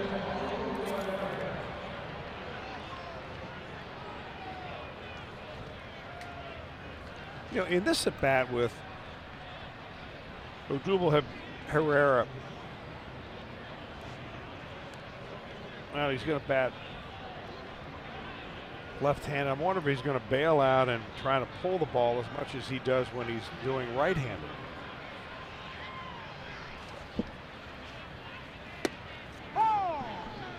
No, I got him confused. I've got him confused with Maikel Franco. Yeah, yep. Franco's right-handed all the way, and Herrera's left-handed all the way. I'll get it straight. Well, you know what? You got me off kilter anyway, because I was more concerned with asking you if you had ever considered highlighting your hair. Like I do. I like it gray. But I mean, take a look at this, the highlighting work. This has got to take a long time. I kind of like it. Really. Even a beard. I do like it. He looks good. Really good.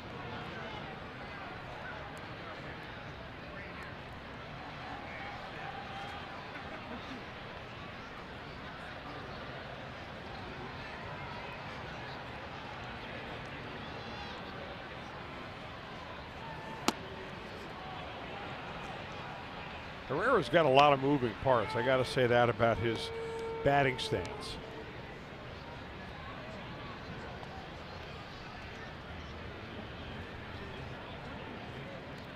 Hit 281 last year, 14 bombs, 15 home runs in 2016. He can run a little bit.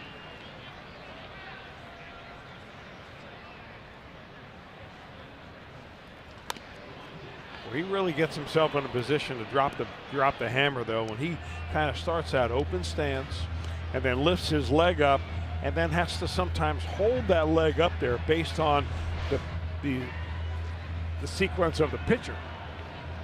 The key is to get your foot down, be on time, and if you're a little bit early, make sure you keep your hands back.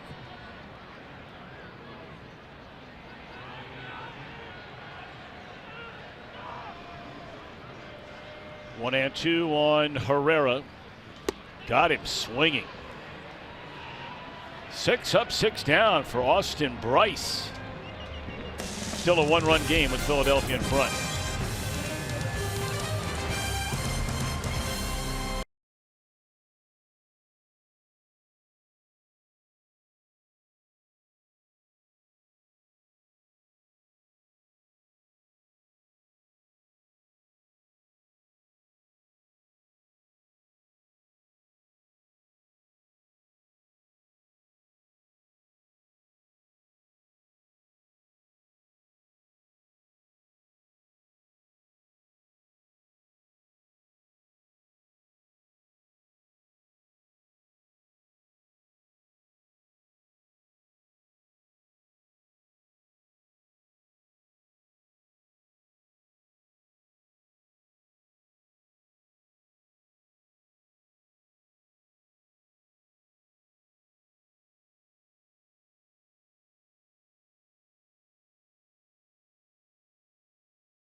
Coverage begins with Reds Live at 6:30. Game coverage at 7, also streaming on Fox Sports Go. April in the OHIO is presented by Menards. And the pitching matchup tomorrow, Homer Bailey back at it. One really good start. And Aaron Nola, he is the ace of this Philadelphia Phillies team. Yeah, both opening day starters be going at it tomorrow night. Be a good game to watch.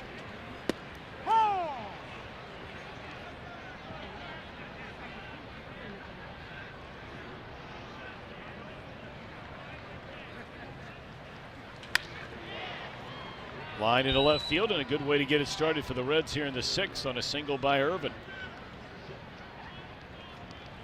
This was quite entertaining in between innings. Take a look at this. The Philly fanatic, I mean, just never disappoints. But take a look at these other ones now. Yeah, but they get on and they're dancing, and next thing you know, they're dancing on their heads. I mean, this was really cool to see. And look at the fanatic. Still the best in baseball. But that's a pretty good routine they got going on there. Irvin with good speed. He's a tying run with a leadoff single here in the 6th inning. The Philly fanatic debuted April the 25th, 1978. Wow. You talk about an act that has not gotten stale one bit. That's amazing. I mean, it was the Fanatic and it was the San Diego Chicken. And those were the two that got it all going. Yep.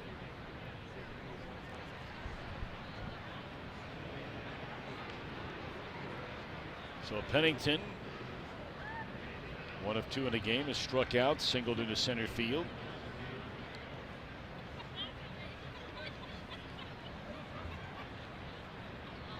Riley's got a pretty quick move. They're going to go anyway. And they did not get him. Looked like Kingery was a little bit late getting to the bag right there. I don't know whether he was holding his position an extra moment, whether he thought maybe the coverage was reversed.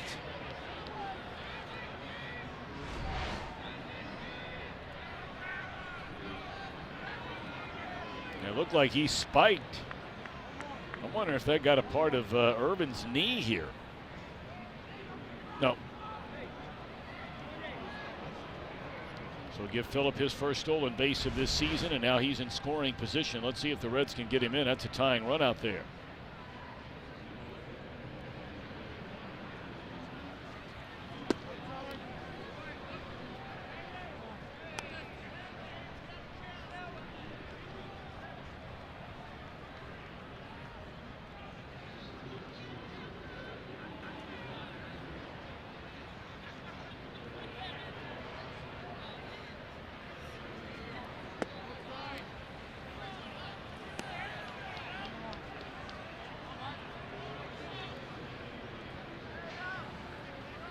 Lively, 92 pitches in the game. There is action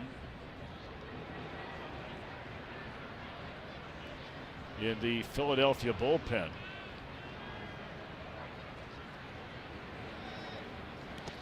And a breaking ball is in the dirt. And Pennington will draw the walk. Now Goslin is in the on-deck circle. The left-hander Morgan cranking it up down there. The Reds have 2 on.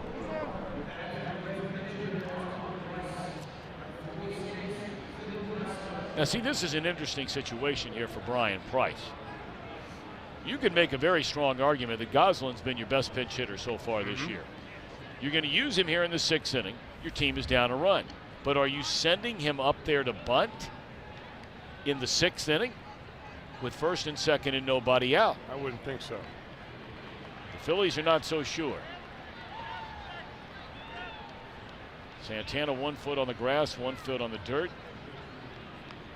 I think they wanted to find out if he might show his hand early, which he does not.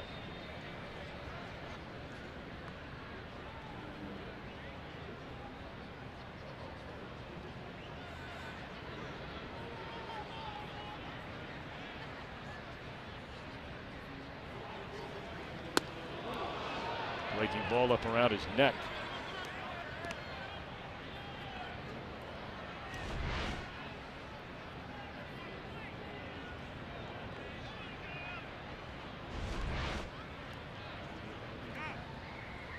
Rick Kranitz makes another trip out there. Hey, just got a note from our pre and post game producer, Kent Dreamweaver, who said that he was at that game, April the 25th, 1978, when the Philly Fanatic debuted. He was here with his dad. You're kidding me. I mean, you know they booed him here the first day out of the gate, but I think he's won him over for a very, very long time. They're lucky to have him.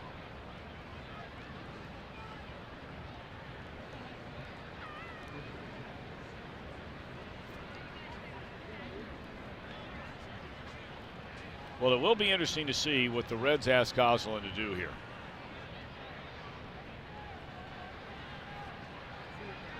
Right-hander Rios has joined the left-hander Morgan down in the bullpen. No sign of a bunt. And he takes a strike, 1 ball and 1 strike.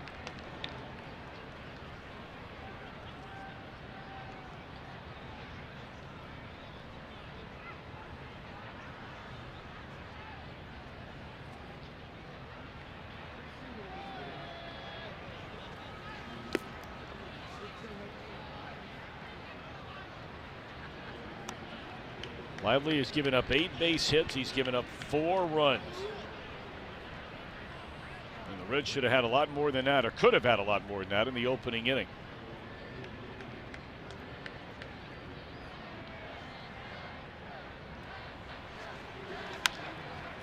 Slow roller, there's one, and that's a double play.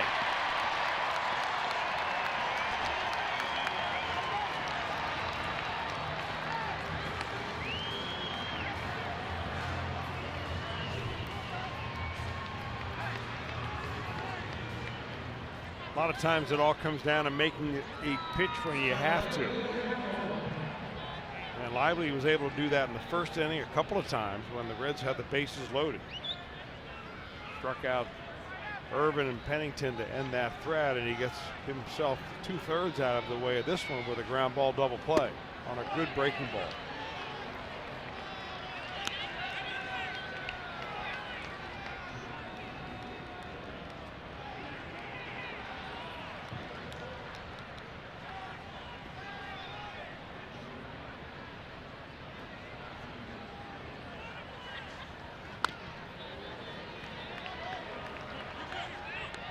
So a promising inning.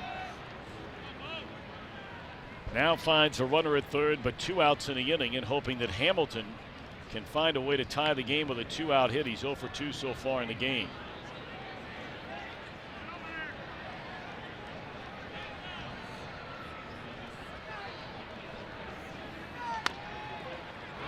And this is going to bring home the run. No chance to throw out Hamilton. That'll be an infield hit. And it is a 5-5 game. It really ought to be Billy Hamilton's first order of business every time he steps into the batter's boxes. Don't leave that box until you make contact or take a walk. The reaction by the pitcher is normal. Everything that comes back through the mound, you want to grab, throw your glove at, or at least make an attempt at. When he deflected that, Hamilton gets a first base. And then Lively will leave with the tied score. All right, this will be our Skyline Chili call to the bullpen. The left-hander Adam Morgan coming on to face Scooter Gennett. The Reds have come back to tie it at 5 here in the 6th.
of the Cincinnati Reds and may not be reproduced or retransmitted in any form, and the accounts and descriptions of this game may not be disseminated without the express written consent of the Cincinnati Reds.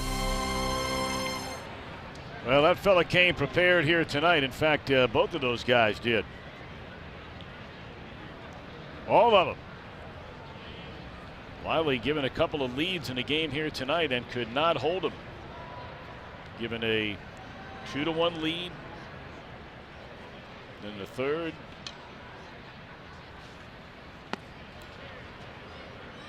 The Reds would tie the game after it went to 3-1 Philadelphia.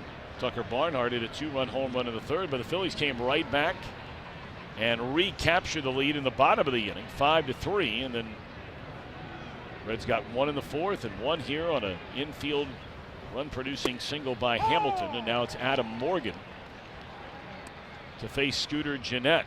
Scooter 2 of 3, including a run-scoring double.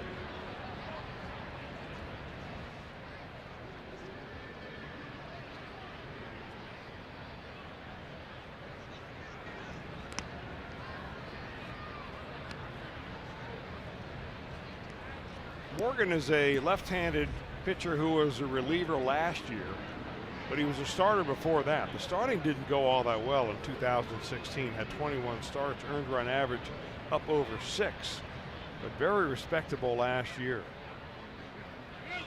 Don't even throw it. Billy getting the stolen base, and that'll be his second in as many attempts. He had a running start there on Morgan. As soon as Morgan lifted his foot, Billy decided to go.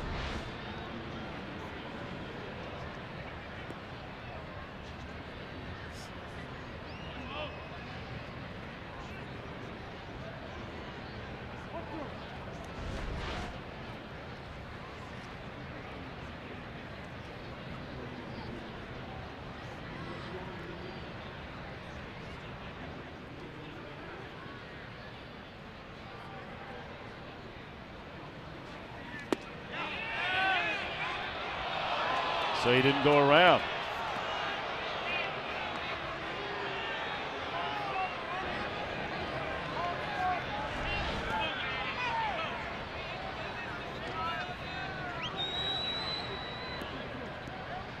That's the Scooter Gennett move where he almost goes down on his knees on a check swing and kind of brings his body forward so the bat doesn't clear his body and give the impression that he actually swung. You got to patent that move.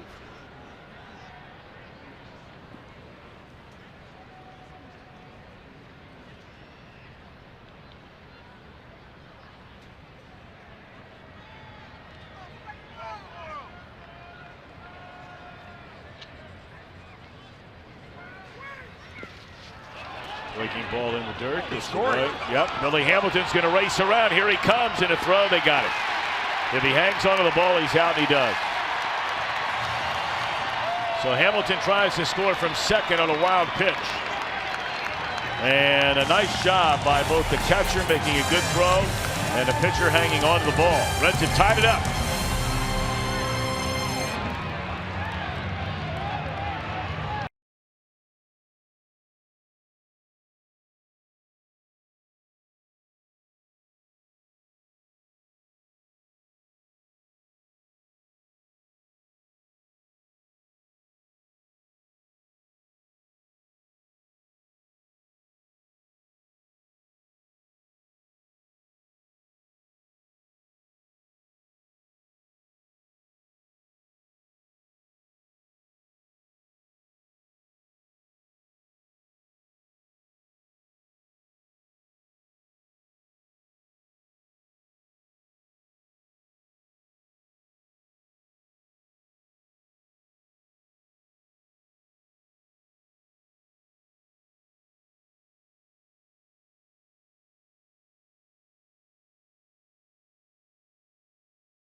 And a 3-2 count. I mean, this is a 2-2 pitch right here. It goes 3-2 with the ball. The ball goes all the way to the backstop there. And even Billy Hatcher waving him around right there. It takes a good play by the catcher, Jorge Alfaro.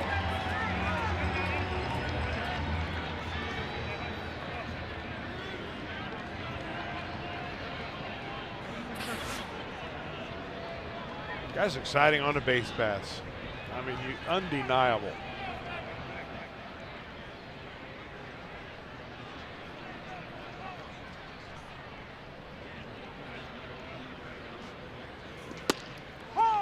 And there's Steve Reich one to Reese Hoskins. Taking over on the mound is the veteran Jared Hughes. Has thrown the ball well for the Reds. Only 3 1/3 innings so far, covering 4 games.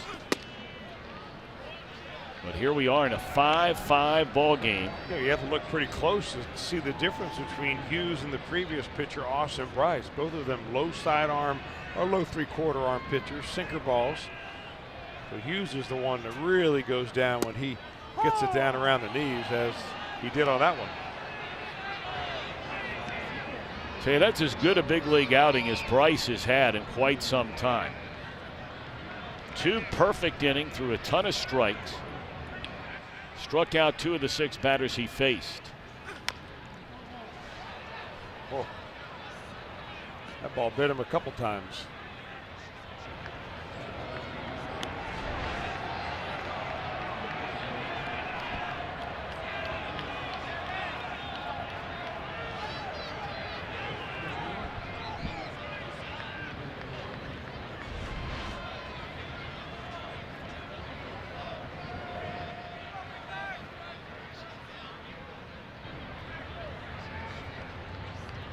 Hughes the okay on the sign from Tucker Barnhart.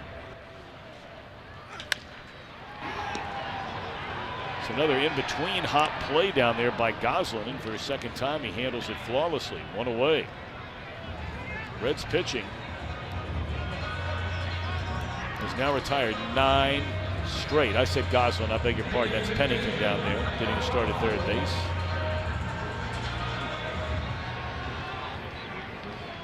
Pennington's made a couple of nice plays down there tonight. That's nothing spectacular, just solid kinds of plays that you'll see guys mishandle or hit off the heel of their glove or skip by them and trickle into left field. Strike 1 to Franco. Now here's a guy you were referring to a little bit earlier, sort of bail and wail. And watch that front foot. I mean, he tells you right here what he wants to do in the at-bat. If that ends up open, he's looking to jerk something out of here, and he is. I mean, even just that little movement with the toe right there tells me as a pitcher, don't want to make a mistake on the inner part of the plate.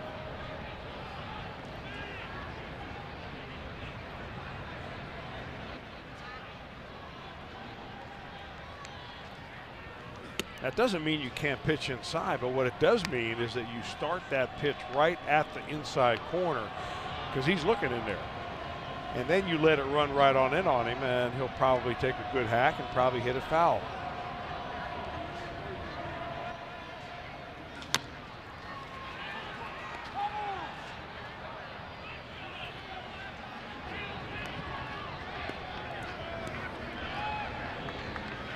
Two balls and 2 strikes on Michael Franco.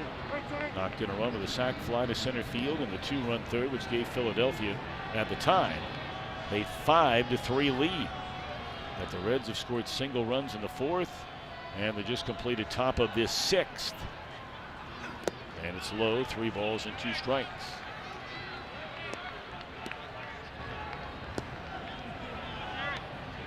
Well, I tell you, these players, I've heard a number of them talking about it at the hotel. Talked about how Amir Garrett was under the weather. Now Jesse Winker is under the weather. I don't even know if Winker's here at the ballpark tonight. I did not see him earlier. Doesn't mean he's not here. But you know, you talk to some of these players and they know they have to go out and do it. But a number of them have just, this weather is really beating some players down because it has been relentless to play in. The other way and hit it right through the shift.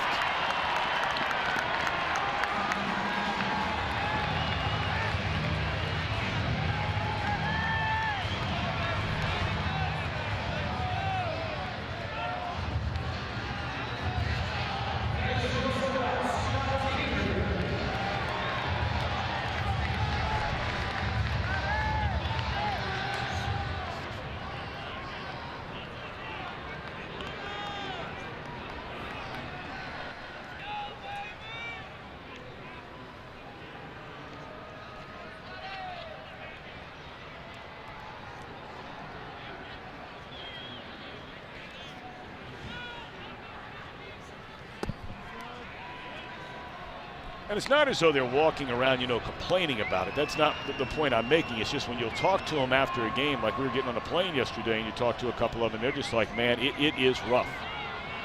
It is rough. Keep your focus. You get so cold. We made the reference to the comments that Brian Dozier made of the Minnesota Twins, and this one gets by Tucker Barnhart. That one did not look all that wild from up here. I think it hit something, maybe in front of home plate. Kind of just went off the backhanded glove of Barnhart. Oh no, it actually hit the glove first. Excuse me.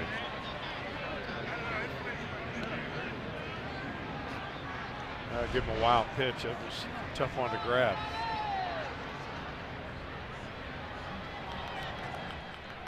So the Phillies now with the go-ahead run in scoring position for Scott Kingery, who was homered and lined out hard to right field.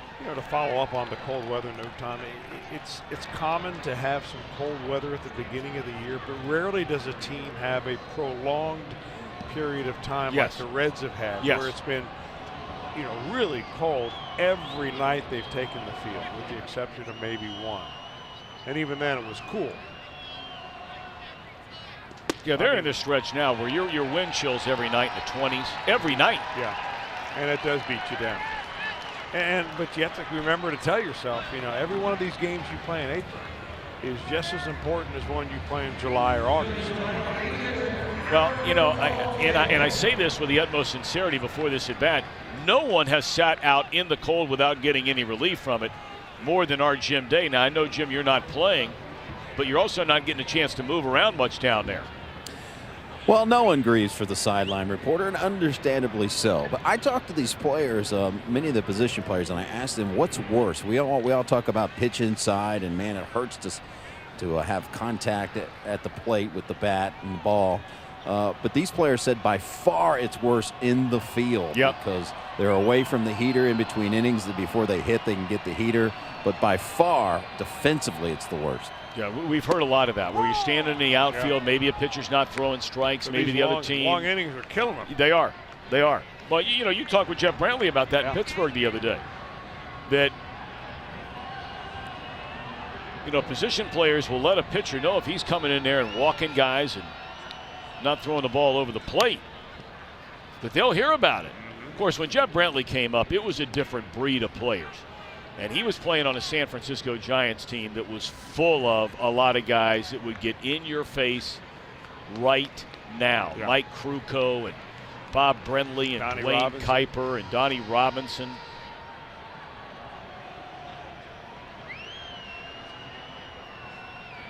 I don't think there are many of those guys left around anymore. Cowboys changed a little bit over the years because that window you see there is closed tight. Big league move. All day, every look at them in there. I mean, they got like a V-neck sweater on, open collar. I'm surprised he even needs a sweater. It's nice. I'm gonna go give him a glass of ice water after this inning. Yeah, they got warm in Pittsburgh. Oh now, my! You wonder where that missed. Boy, that looked good.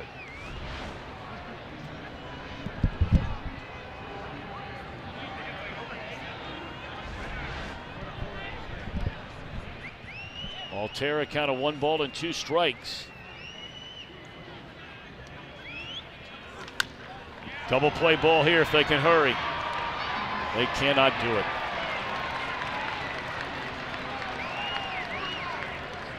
That is the one thing about this middle infield combination. From a defensive standpoint, this is not a strength for the Reds.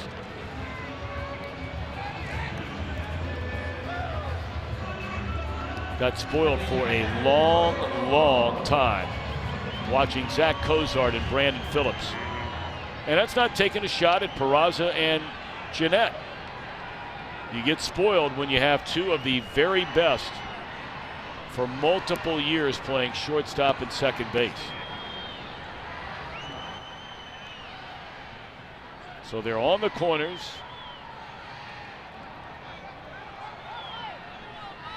For the catcher, Jorge Alfaro. And a breaking ball from Hughes is outside and low, ball 1. Pitcher spot would be next.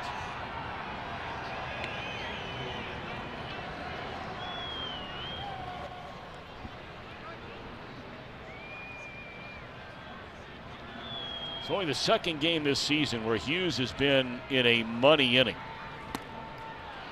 It's one of the reasons they brought him in here, is to pitch. Now, they've got a lot of relievers right now on the disabled list. It could really be helping this team. David Hernandez, Michael Lorenzen, and, of course, in the starting rotation, Brandon Finnegan. Not even going to count DeSclafani because he's already been put on the 60-day disabled list. But, you know, they brought in Hughes and Hernandez to pitch in games like this. And the Reds have not had many games like this.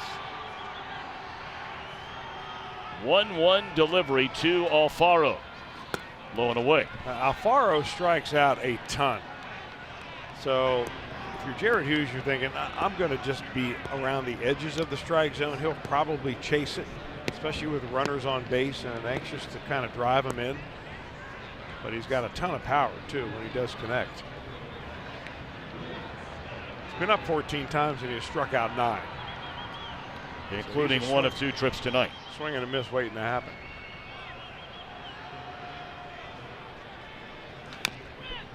Contact there, but it's a strike. And now Hughes a strike away and out away from sending the Reds back to the dugout in a 5-5 game.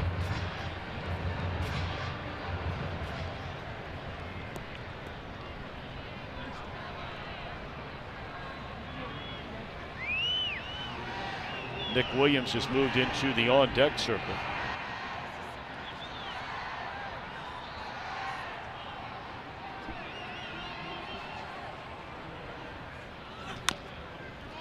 And hanging around, Alfaro.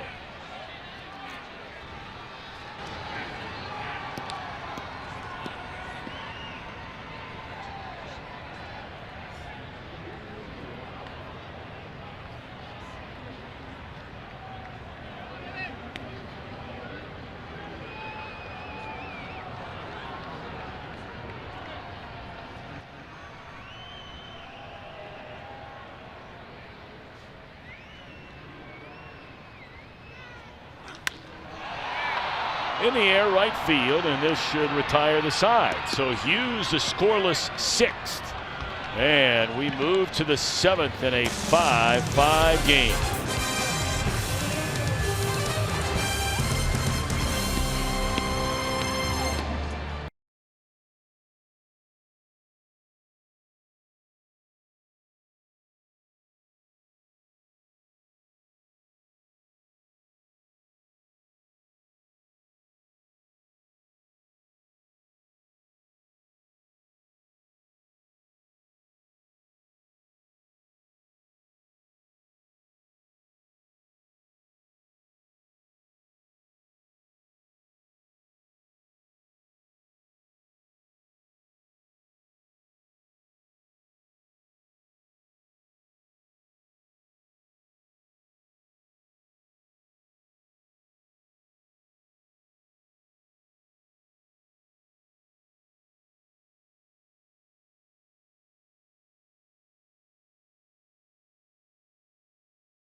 At Klosterman Bakery, you can get half-price Reds tickets and join live mascot races, face painters, and more. Plus, in celebration of Jackie Robinson Day, kids 14 and younger will get a Jackie Robinson Fathead thanks to Noodles World Kitchen.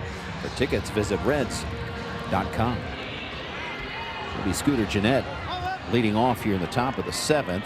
And if you've noticed a number change for Scooter, last year he was given number 4, wasn't his choice. Number 3 opened up, and he nabbed it because his guy is the late Dale Earnhardt, NASCAR driver, and he takes it a step further. The end of his bat, the old number 3 on the end of that And exactly like the logo that used to be on Dale Earnhardt's car, he's a racing guy, and he loves himself some Dale. How about that?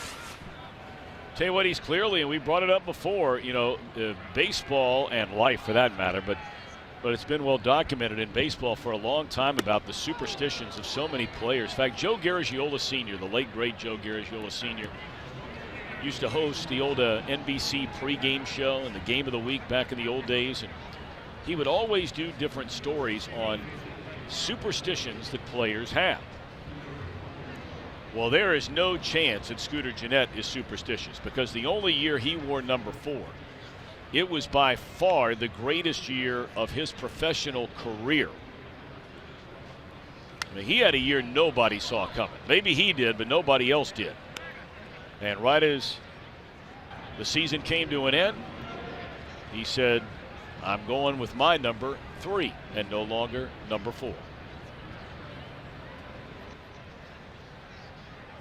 You know, 4 had some other pretty significant moments for him last year. He had 4 home runs in a game.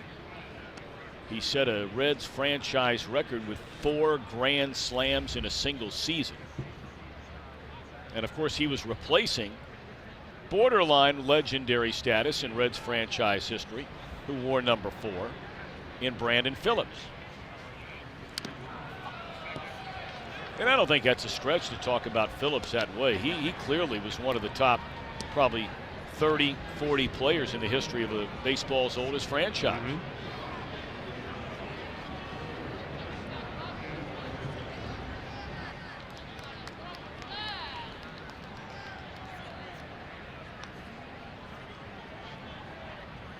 Check in Brian Giesen's law here in a second. Apparently, Max Scherzer did something that was a little bit different. We'll tease it that way for you, and we'll check in with Brian here in a minute. Extended at bat now for Barnard, or for Gennett.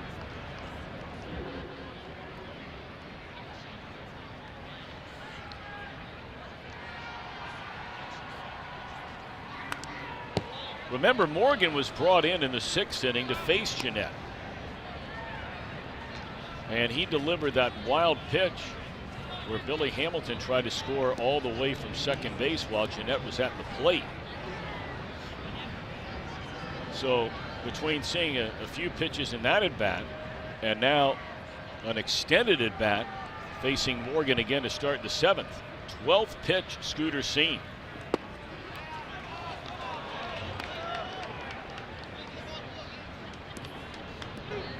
I tell you, I can't remember a baseball game in a long time where we have seen the nibbling by pitching that is going on in this game tonight. We've also seen a lot of foul balls.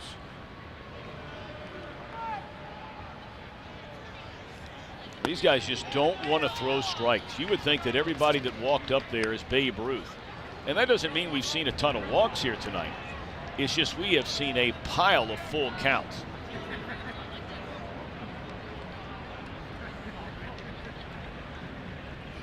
We see a leadoff walk right there. Now to the Reds here in the 7th inning. Ask Peraza to bunt. You know, if you do that, you do it successfully, you leave first base open, and even lefty on lefty, you know, you wouldn't have to give Votto much to hit. Well, you would hope that that was not an attempt at a sacrifice bunt. Well, he's normally a pretty good bunter, Peraza is. We've seen him bunt for a base hit, and that's just a pretty good curveball that had fooled him all the way. Really, bottom line is that really makes no difference whether you look bad trying to bunt and miss that, or swing and miss and look bad at it. Now they're trying to sacrifice him over, there's no question. And you wonder, do they still think that way with 2 strikes in the at bat? I've always thought, you know, a lot of coaches will tell you as a pitching coach, you get a guy who's going to bunt, throw that high fastball right around the chin, because that's a tough one to get down. I've always thought that a slow curveball is also very effective, because it gives your fielders a chance to get in there a little bit tighter too. Well, the strikeout we saw earlier on the bunt attempt was on a breaking ball, and the first strike in this at bat that Peraza stabbed that and missed was a breaking ball.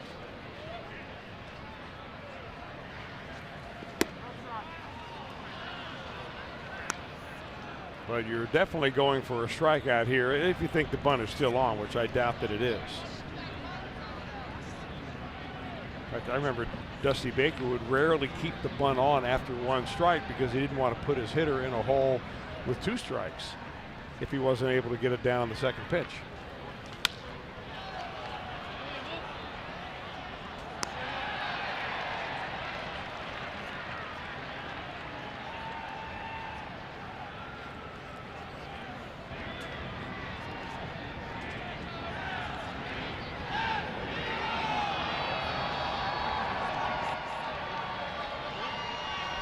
Five game, leadoff man aboard here in the Reds' 7th. And a slow roller. They get one, and that's all they'll get. Well, we were talking about Max Scherzer. Tell us what's going on with him tonight, Brian Giesenslaw.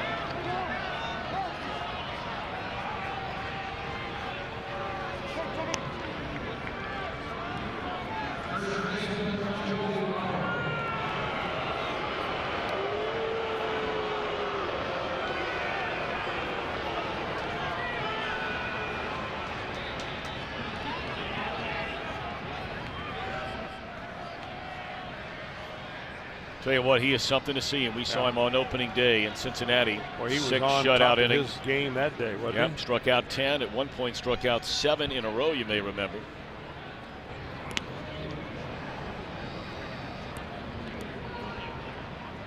No, he got knocked around his 2nd start of the year. And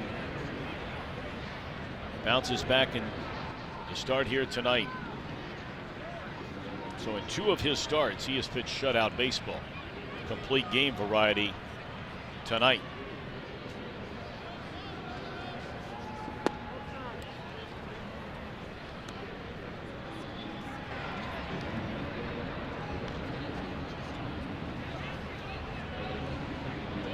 Mets are leading again over Miami in the 7th inning, 4-2.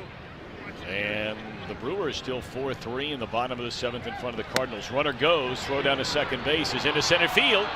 And Peraza has to stay put right there. Try to get back up to his feet. And Herrera backing up the play, got to the ball quickly.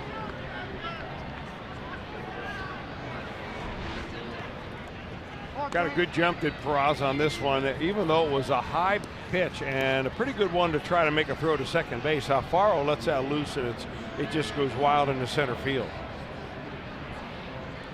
He threw that ball so low, he almost hit the pitcher in the head. You know, on a cold night like this, it would make sense to kind of make the defense make the plays. Sure. And I think that's one reason why they ran Billy Hamilton trying to score from second base on that wild pitch. You know, make the play on a cold night where your hands don't feel good. You're constantly seeing the fielders out there blowing into their hands, trying to keep some feeling into their fingers. I think they're going to walk Votto. And the umpire wants to make sure, and yeah, he confirmed it with Gabe Kapler. Well, while we have a moment, let's get a quick message from Miami Valley Gaming.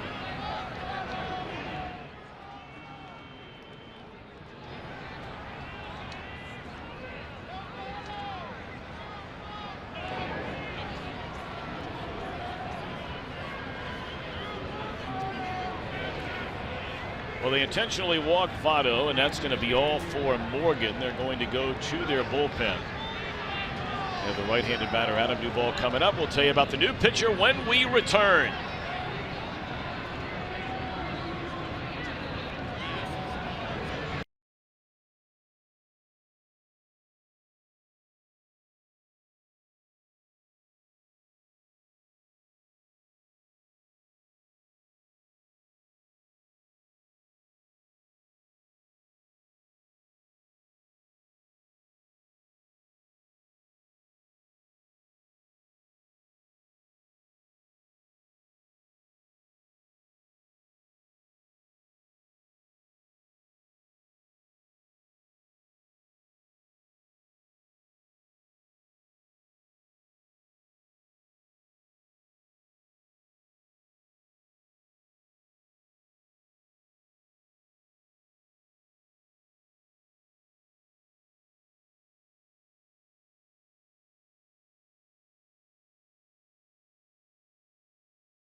Today's hottest sports topics.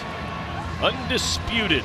Weekdays from 9:30 a.m. to noon Eastern, only on FS1 and streaming on Fox Sports Go.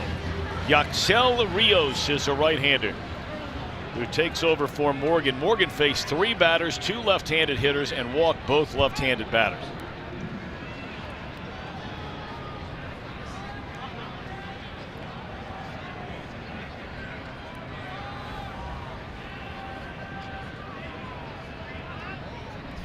So here comes Rios. And he faces Duvall in a 5-5 game. Runners at first and second.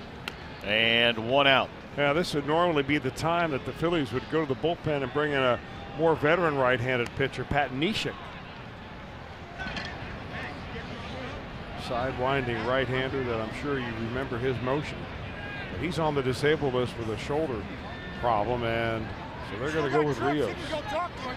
Pedro Floreman has taken over for Philadelphia out in right field, replacing Aaron Altair. So 5-5 game. Let's see if Duvall can come through here with 2 on and 1 out.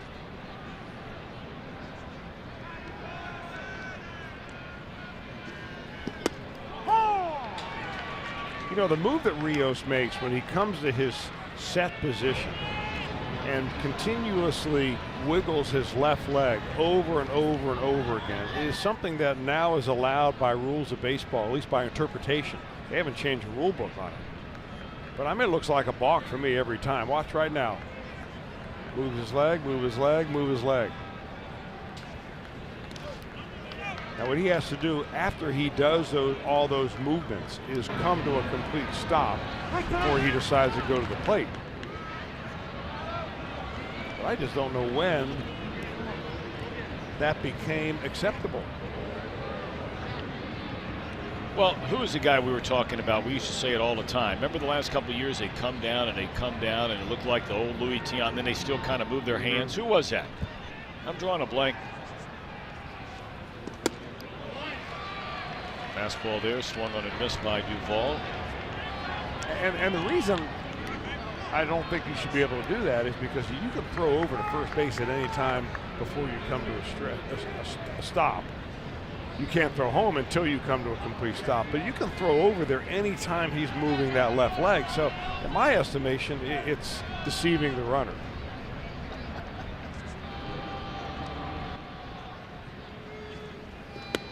But if they haven't called it by now, they're not going to. Nope.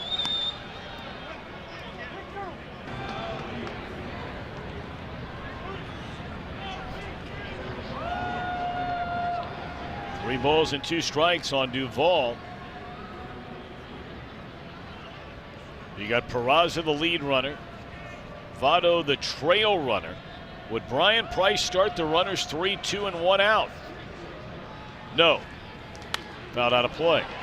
There are not many managers that do that. There are some that did it virtually every time you played. Well, what you would do right here if you're the Phillies and that happened, if you did get a swing and a miss out of the batter at the plate, Duvall, you'd end up throwing to the back runner and trying to get Votto.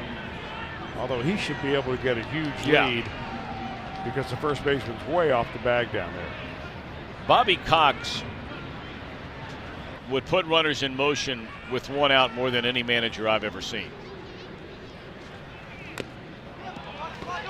But of course, I've only seen one guy ever, and he's the pride of Cincinnati and Western Hills High School, along with so many other great major league players. I've only seen one manager ever hit and run with the bases loaded. And that was Don Zimmer, when he used to manage the Chicago Cubs. Who was at the plate? I can't remember. That? I still couldn't believe it.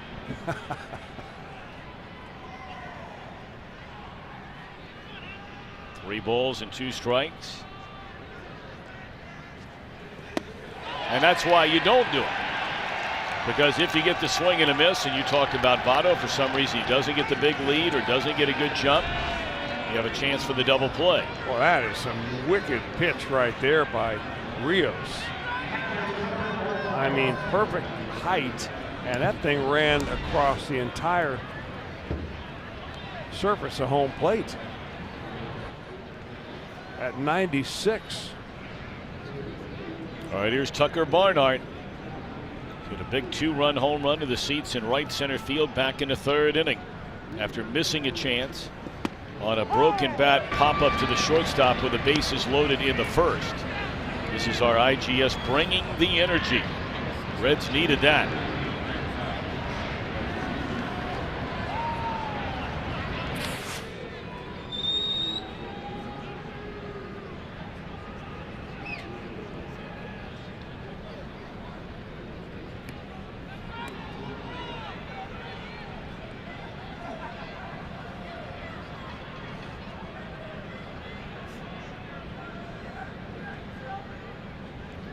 Nothing in 1 on Tucker.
Well, it's not like either one of these guys want anything to happen in this at bat. Barnhart standing out of the box. Rios standing off the rubber. Barnhart gets in. Rios gets on. And now we're ready to go. 2-1 to Tucker. 2-2.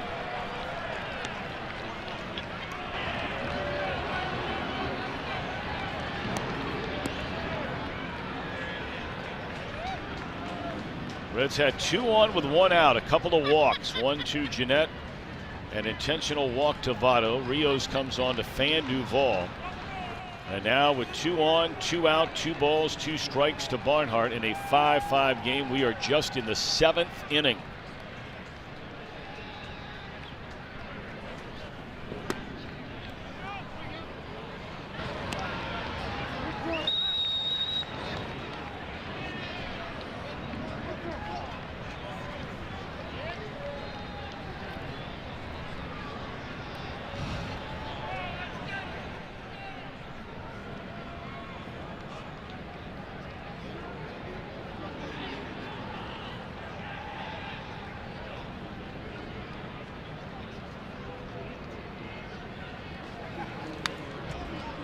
Still 3-2.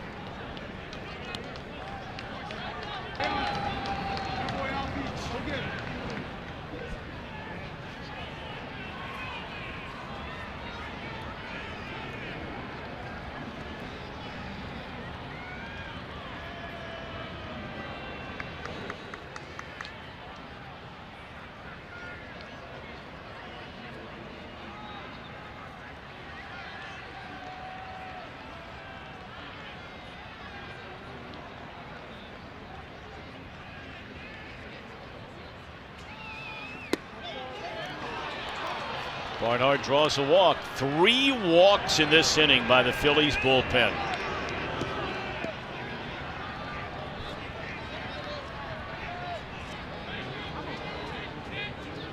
We've talked about it before, Chris. I tell you, and thank God there are those with the temperament to do it, because there is no way that I could be that guy watching guys in a bullpen walk the bases loaded in a tie game in the 7th inning. I don't know how they do it. Maybe that's the one quality of managers that is overlooked. Maybe you're right. Irvin, a broken bat pop-up in the inning is over. So they walk him loaded.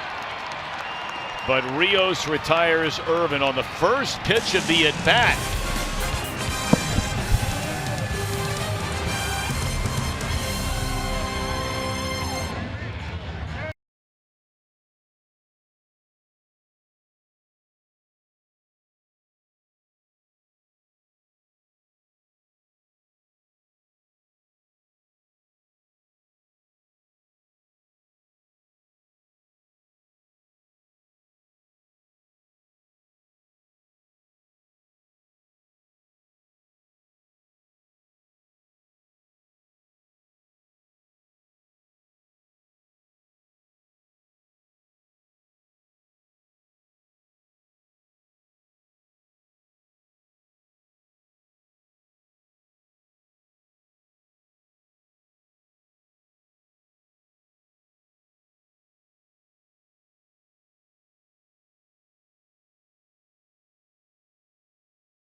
Reds loaded the bases with nobody out.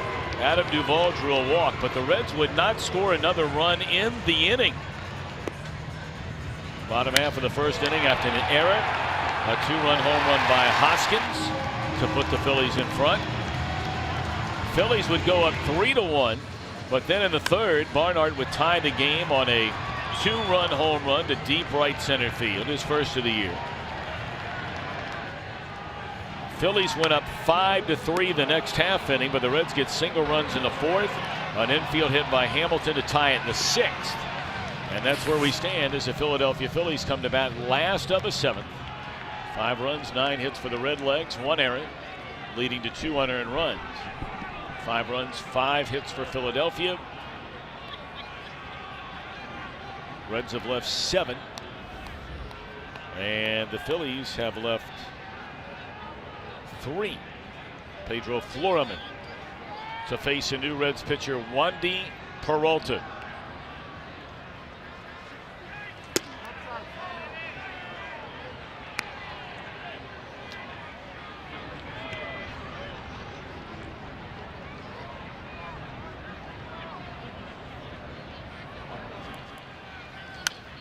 Peralta was lights out the last time he pitched. That was Saturday, and the Reds won a win in Pittsburgh when they beat the Pittsburgh Pirates 7-4.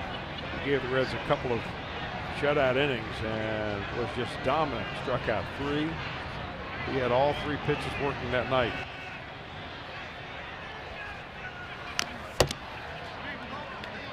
Foreman came on for Altair in the top of this 7th inning, so he's batting for the first time. It's only 4 games and just 1 for 3 so far. He's actually pitched a game so far this year. And apparently they're going to pitch him some more. They actually had, according to Gabe Kapler, had him throwing some bullpens and will continue to do so.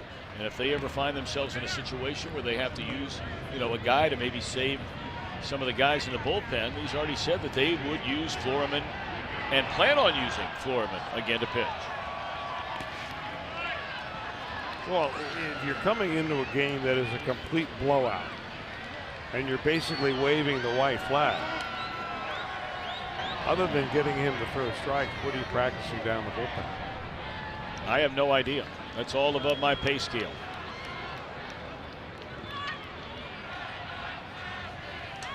Broken bat liner caught by Peraza. That's why a lot of the guys running these franchises now, at least the baseball operations department, these are MIT and Harvard guys now.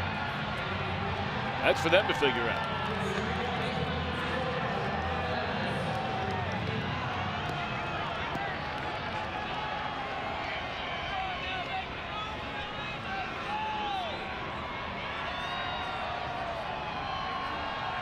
Phillies have an 8-man bullpen without Floreman.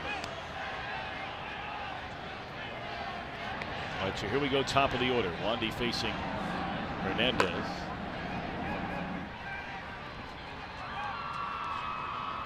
Saw Luis Garcia down in the bullpen getting loose.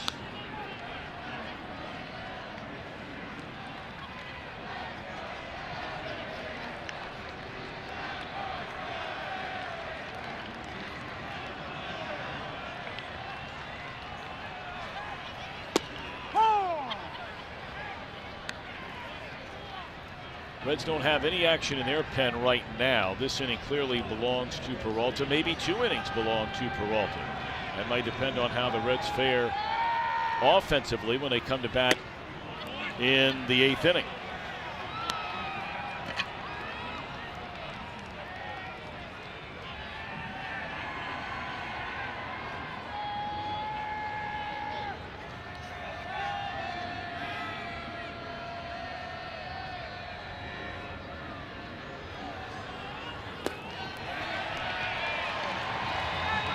Peralta walked Cesar Hernandez, who is a not a big time guy. You gave his numbers earlier, about 17, 15 stolen bases last couple of years. He does have a couple already this year.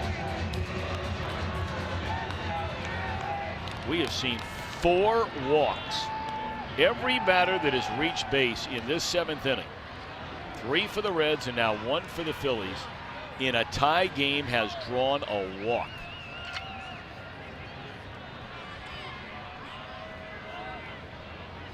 And here's Carlos Santana.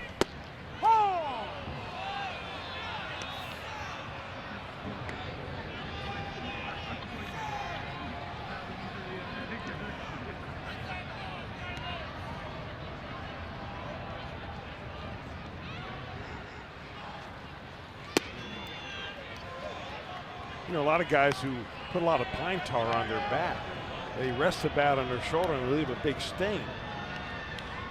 Usually on one shoulder, but when you're a switch hitter like Santana and face both lefties and righties on the night, you're wearing it on both sides. That's right. A double duty for the clubby. Try to get, I don't know how you get that stuff off.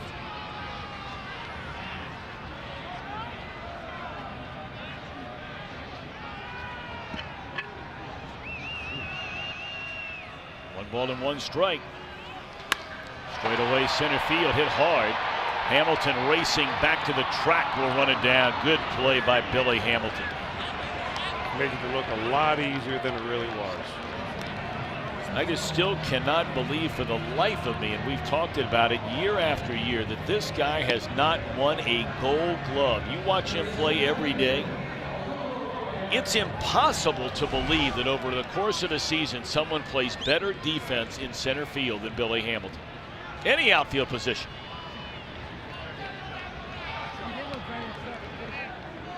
He's been a finalist each of the last 3 years. He is just an incredible defender.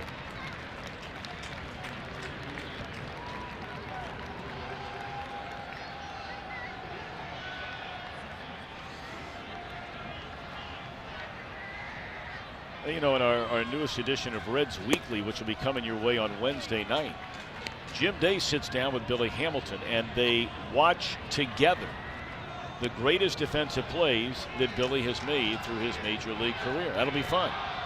So check it out this Wednesday night. That'll be leading up to Reds Live. Odubel Herrera is 0 for 3, has struck out twice, and has popped a short in between.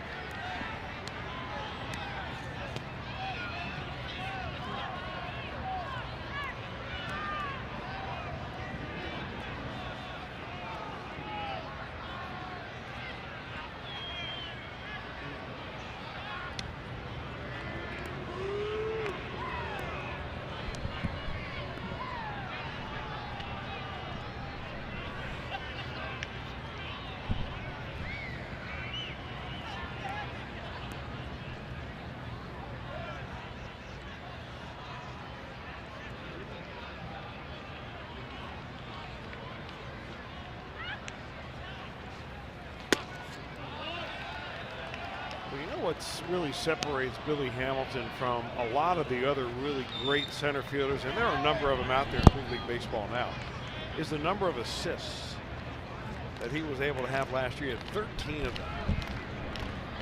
And that was second most in the league to his teammate. And the closest to him, you know, were Andrew McCutcheon with 8, Kevin Pillar in Toronto with 8.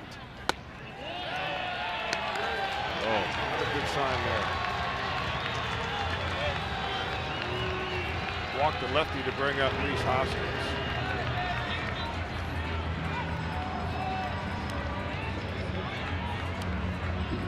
And Mac Jenkins is going to make a call to the bullpen. Oh no, he's calling in the shortstop, excuse me.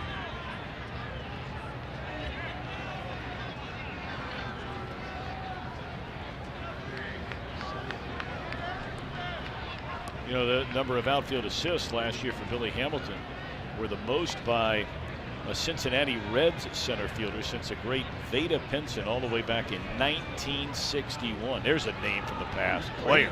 And he nearly had an incredible one tonight. The throw that he made and barely missed the runner at third base.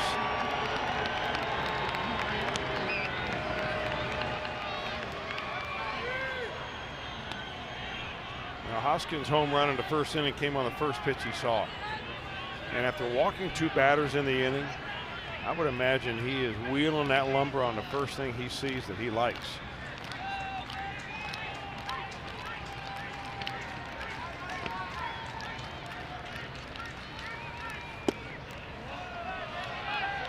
Too low to Hoskins, ball 1. A 2-run home run in the first inning. Drew a walk into third and bounced out to third, leading off the 6th.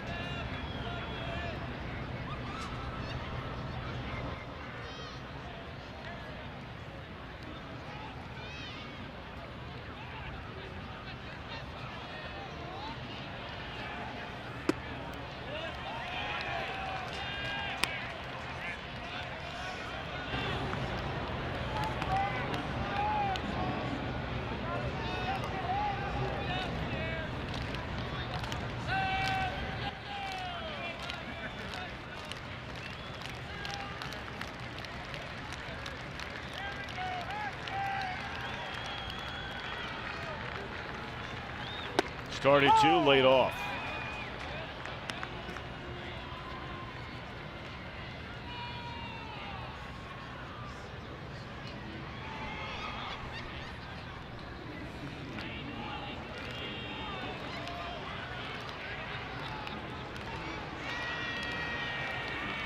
Two and one the count. Got underneath it. Will stay in the yard, and Hamilton will squeeze it tightly. The Reds leave them loaded in the top. The Phillies strand 2 in the bottom of a 7th. 5-5. We're off to the 8th.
You go back to August of last year, and this guy's become one of the real dependable relievers in all of baseball, quietly so.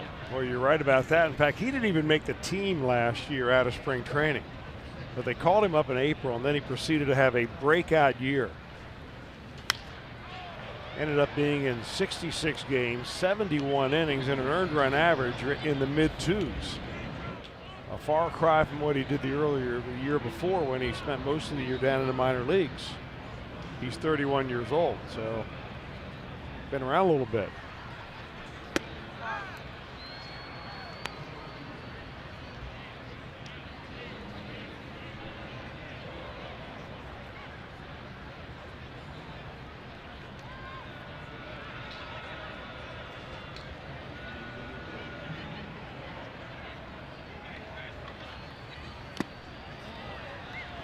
All right, Reds have a top of the order, or I beg your pardon, the latter third in the batting order. Forgive me. It's Pennington to start things off, and then he'll be followed by the pitcher spot, and standing down there is Jesse Winker. We were talking earlier that Winker was not in the lineup because he's not feeling well. Pennington waves through that pitch, and Alfaro will get to the ball and throw on down to first for the first out of the inning. But apparently he's well enough to come on to pinch hit, and will do so in a 5-5 game with one out here in the 8th. Well, he may not be well enough, but I mean, I'm sure he volunteered to Brian Price to get out there and give it one good shot.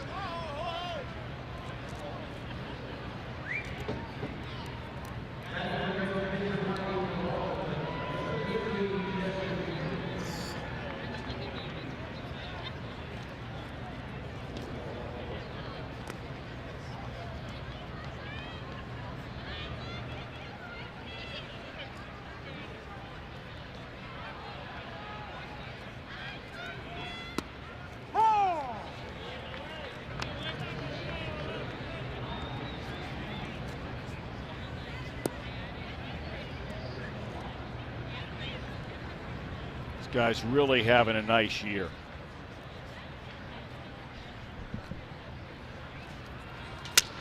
Broken bat pop up. And there to get it is Herrera. And Winker set down, 2 away in the inning.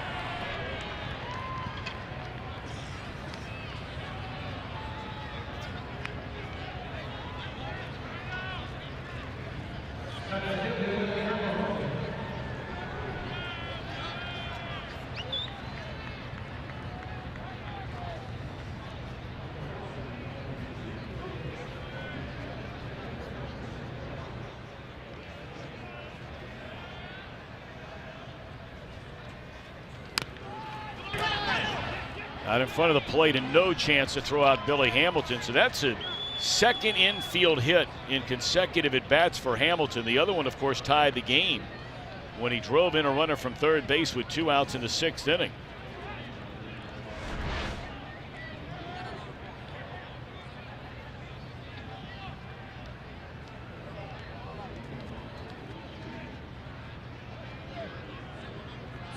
More of that, please.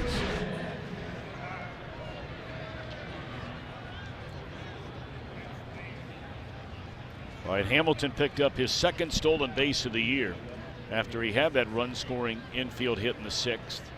And you got to believe that the Reds would like to see him get to 2nd as soon as possible to give Jeanette a chance to knock him in. Garcia knows that. Well, they've also got everything they need to know about Garcia, what his time to the plate is, what the pop time from Alfaro is, how big a lead Billy Hamilton needs to have. You know, you get a big enough lead out there. If you want to check his move out, you take a one-way lead, get a big lead, and he'll throw over every time.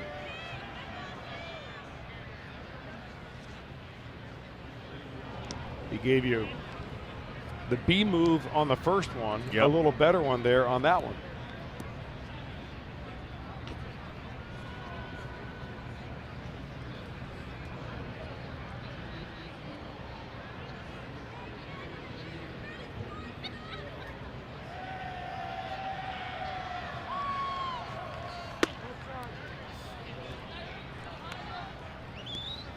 High outside fastball. There was kind of a modified pitch out in case they thought he was going to go. Let's just go ahead with a high fastball.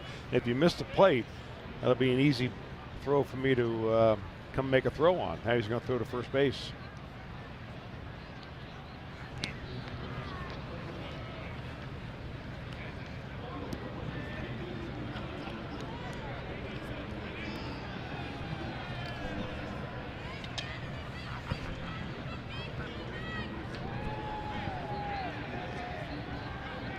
Take a look how big that lead is for Hamilton over there. And he started to, and then a quick pitch really for Garcia there. And I think he quick pitched Jeanette. The reaction the Scooter had. I mean, that's the best defense most right-handed pitchers have, is hold the ball varying amounts of time. Sometimes go over quick, sometimes hold it forever.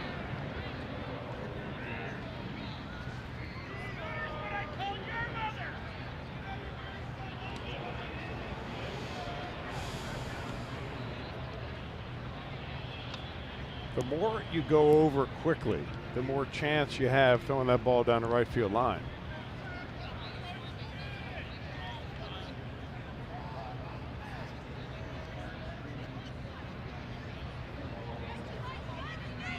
One ball and one strike on Scooter Gennett.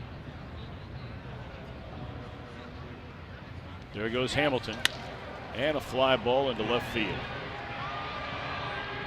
And that's all for the Reds in the 8th. Phillies pat in the bottom of the 8th in a 5-5 game.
Saturday, be one of the first 20,000 fans through the gates, and you'll get a Tucker Barnhart Gold Glove bobblehead thanks to Coca-Cola. See your Reds and Cardinals for as low as $12 for tickets. Visit Reds.com.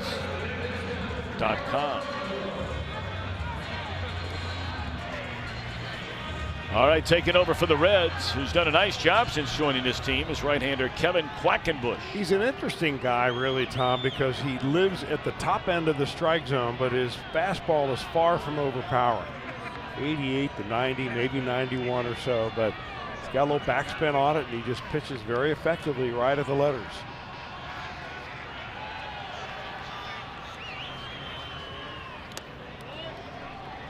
Breaking ball is that one right there, the big overhand curveball. Rarely do you see a guy that pitches effectively at the letters have his breaking pitch be a slider.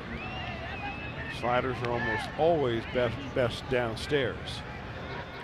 The numbers on Quackenbush, you know, obviously it's so early in the year. If you just have one bad outing, your ERA is just going to be really ugly, and that's what happened with him. He allowed a grand slam in the Washington series, but outside of that, his other 3 appearances throwing the ball well. Now those short relievers take about 4 months to get that bat down.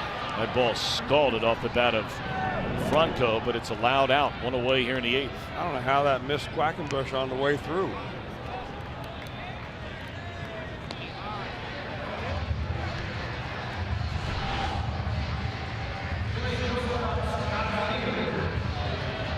Well, he jumped on that high fastball, didn't he?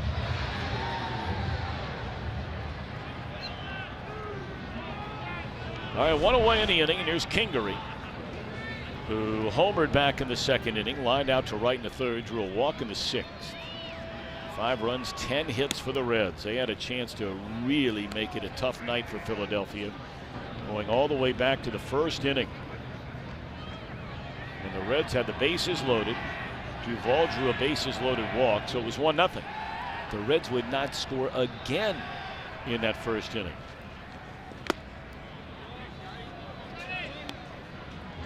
Fell behind 3-1, came back on a Barnhart home run, fell behind 5-3, pecked away at him, finally tying the game in the 6th. And here we are in the last of the 8th.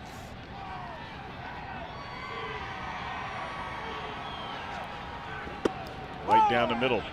Well, you wonder what Kingery in a tie game in the 8th inning might be looking for. I mean, that's a fastball center cut. Looked like he didn't see it. Now, you always wonder how some guys can throw, 96 down the middle and get hit all over the place. A jam of that pitch. 2 away. And, just these couple of batters here with Quackenbush, we've seen him throw the ball up in the zone at 90 miles an hour and throw the ball right by guys.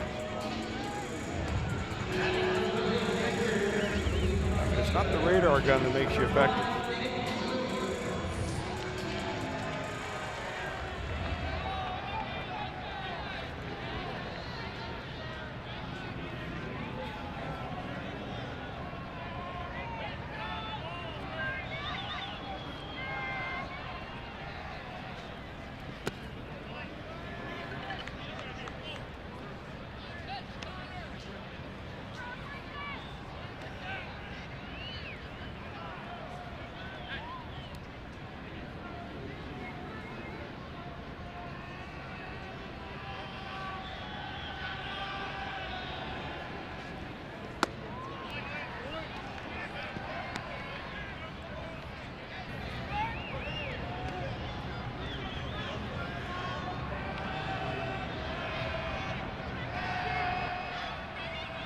So Williams stepping in there. I had an article in the paper about this young man today. They've been really trying to cut down on his swing and doing a lot of fine tuning. But then when he gets in the game, he gets this big long swing and struck out a couple of more times and getting a start yesterday. Fastball in there, 3-1. What's that old saying? It takes 3,000 repetitions to break a bad habit. Young man ought to start swinging that bat in the basement the way Joey Votto did for 10 years. Well, he clubs this one into right center field. And Hamilton will watch it go.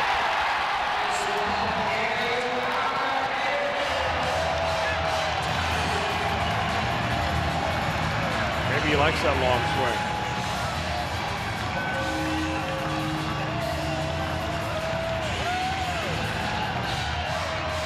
So Williams off the bench.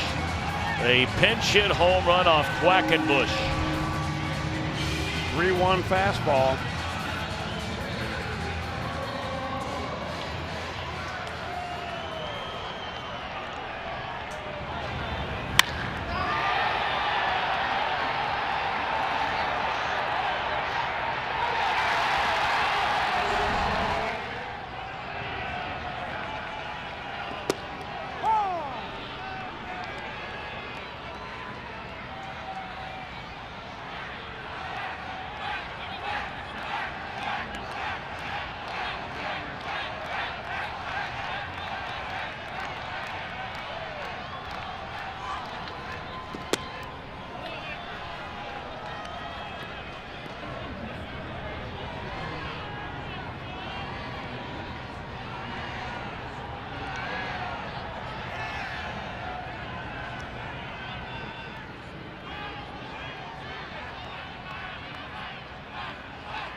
On the ground is short, gobbled up by Peraza, and that's all. The damage done to break the tie. Williams, a pinch hit home run. Reds have some big hitters coming up.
15% or more on car insurance. And buy Toyota. For over 30 offers, visit buyatoyota.com. Toyota, let's go places. Get ready for Reds action 30 minutes before the start of every game on Fox Sports Ohio. We call it Reds Live, presented by Ray St. Clair Roofing. Tomorrow, 6:30, we will come your way.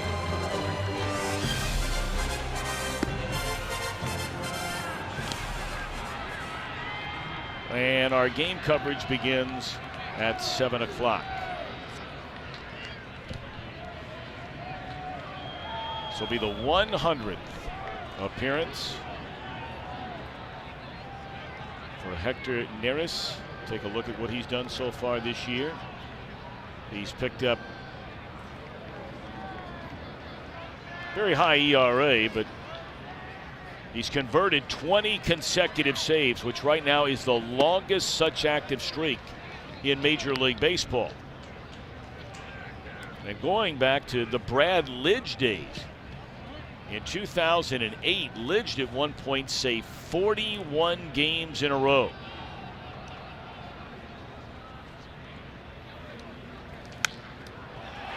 But the Reds have the heart of the order here, and we'll see if Peraza can get something started in front of Votto.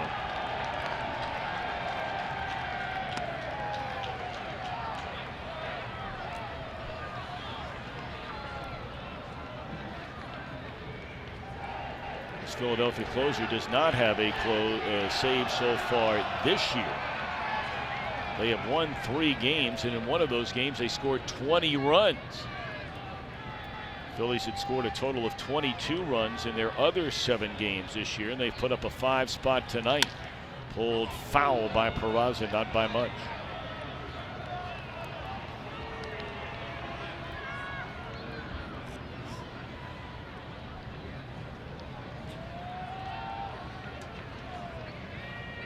You know, they picked up a save, and you talked about it at the time when we were in Pittsburgh. There actually was a save in that 20-run outburst.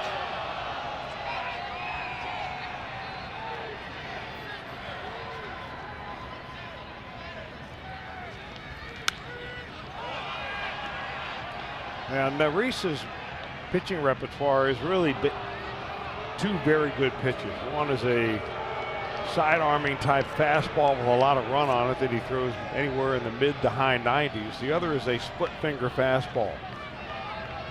And he shares those 2 really just about equally. There's the splitter.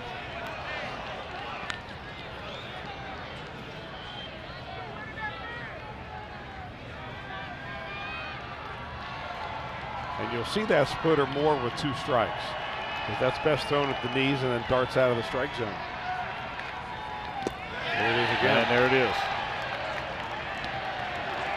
So Peraza set down to begin the 9th inning. Well, that's just about as nasty as it gets.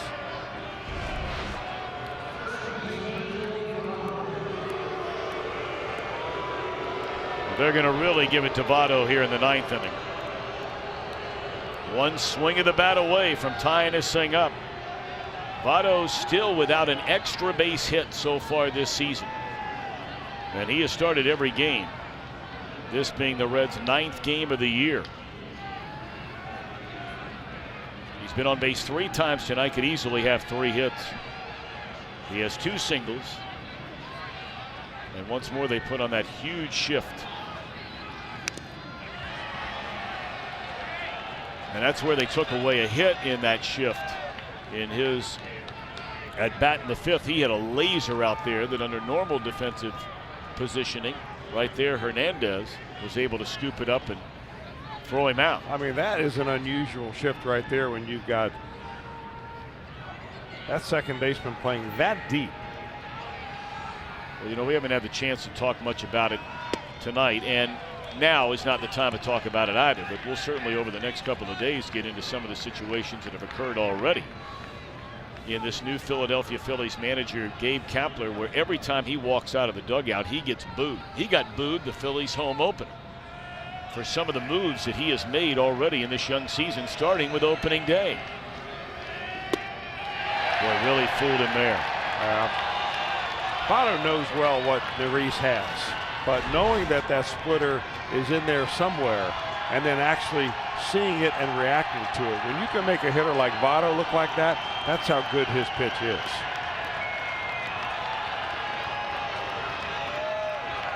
Yep, okay, that's a good one. You got me.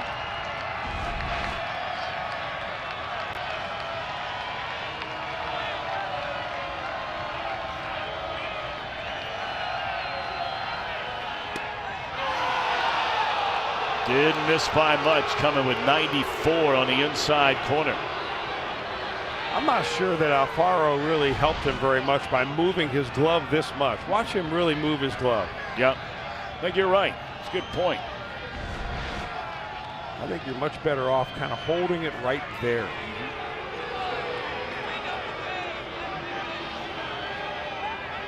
2-2 to Votto.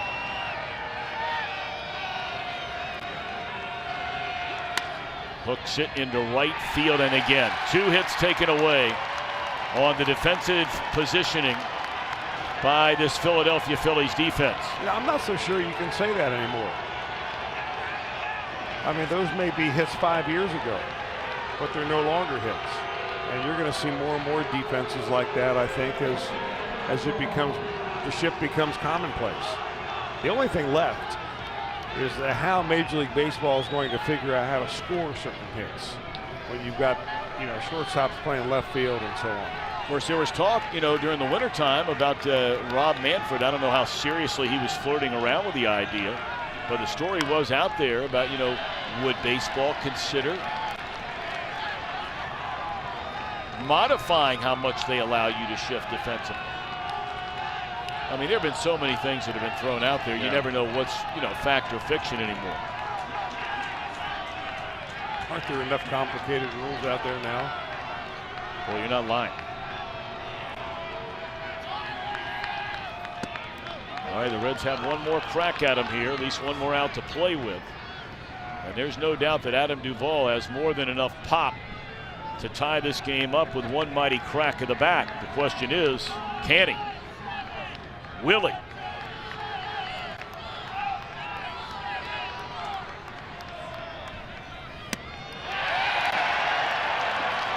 One and two now on Duvall. Yeah, except for the second strike to Votto, it seems like Hector Neris saves that splitter until the hitter gets 2 strikes on him.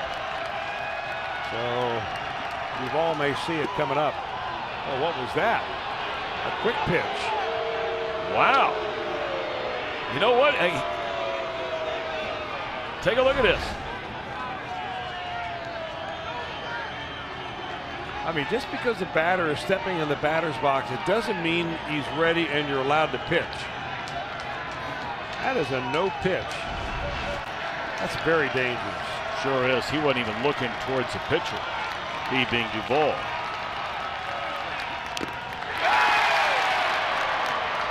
The ball squirts out of the glove of Alfaro. Neris trying to save it for Garcia.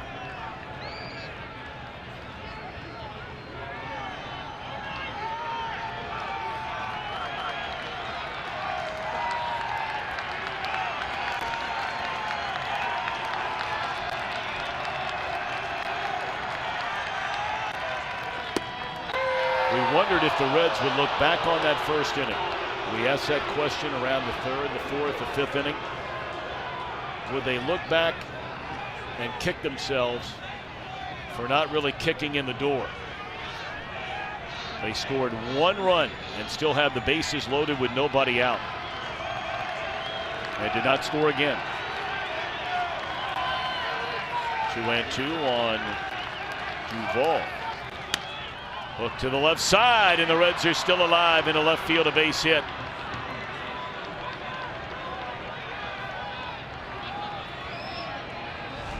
Well, they got the breaking ball, the splitter that is, and got out in front of it and found a hole on the left side.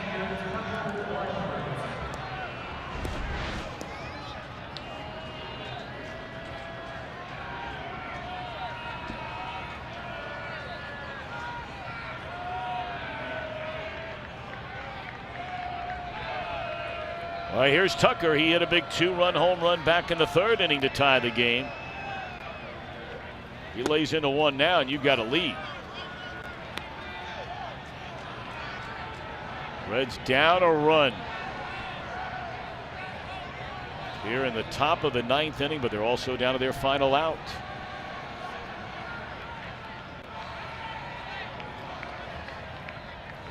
Swing and a miss on the high heat.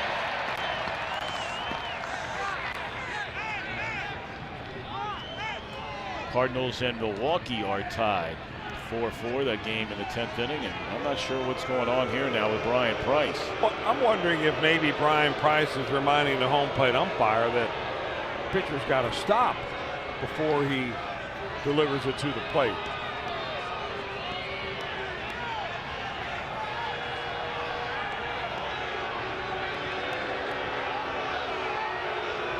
You know, if nothing else, it gives a little bit of a pause out there. Hopefully breaks the momentum a little bit that Maurice is trying to build.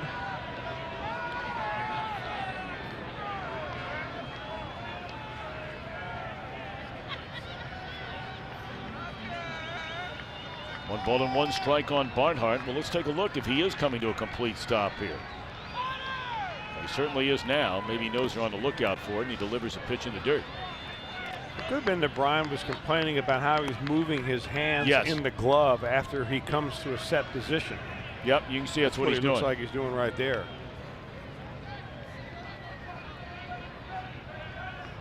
I mean, maybe if nothing else, maybe get into his head a little bit. Sure.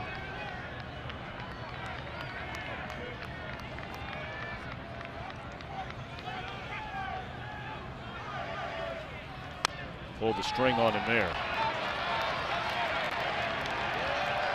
So once more, the Reds down to their final strike, their final out. But Duvall kept the hopes alive a minute ago with a base hit. Can Barnhart do the same? Reds have out hit him 11-6.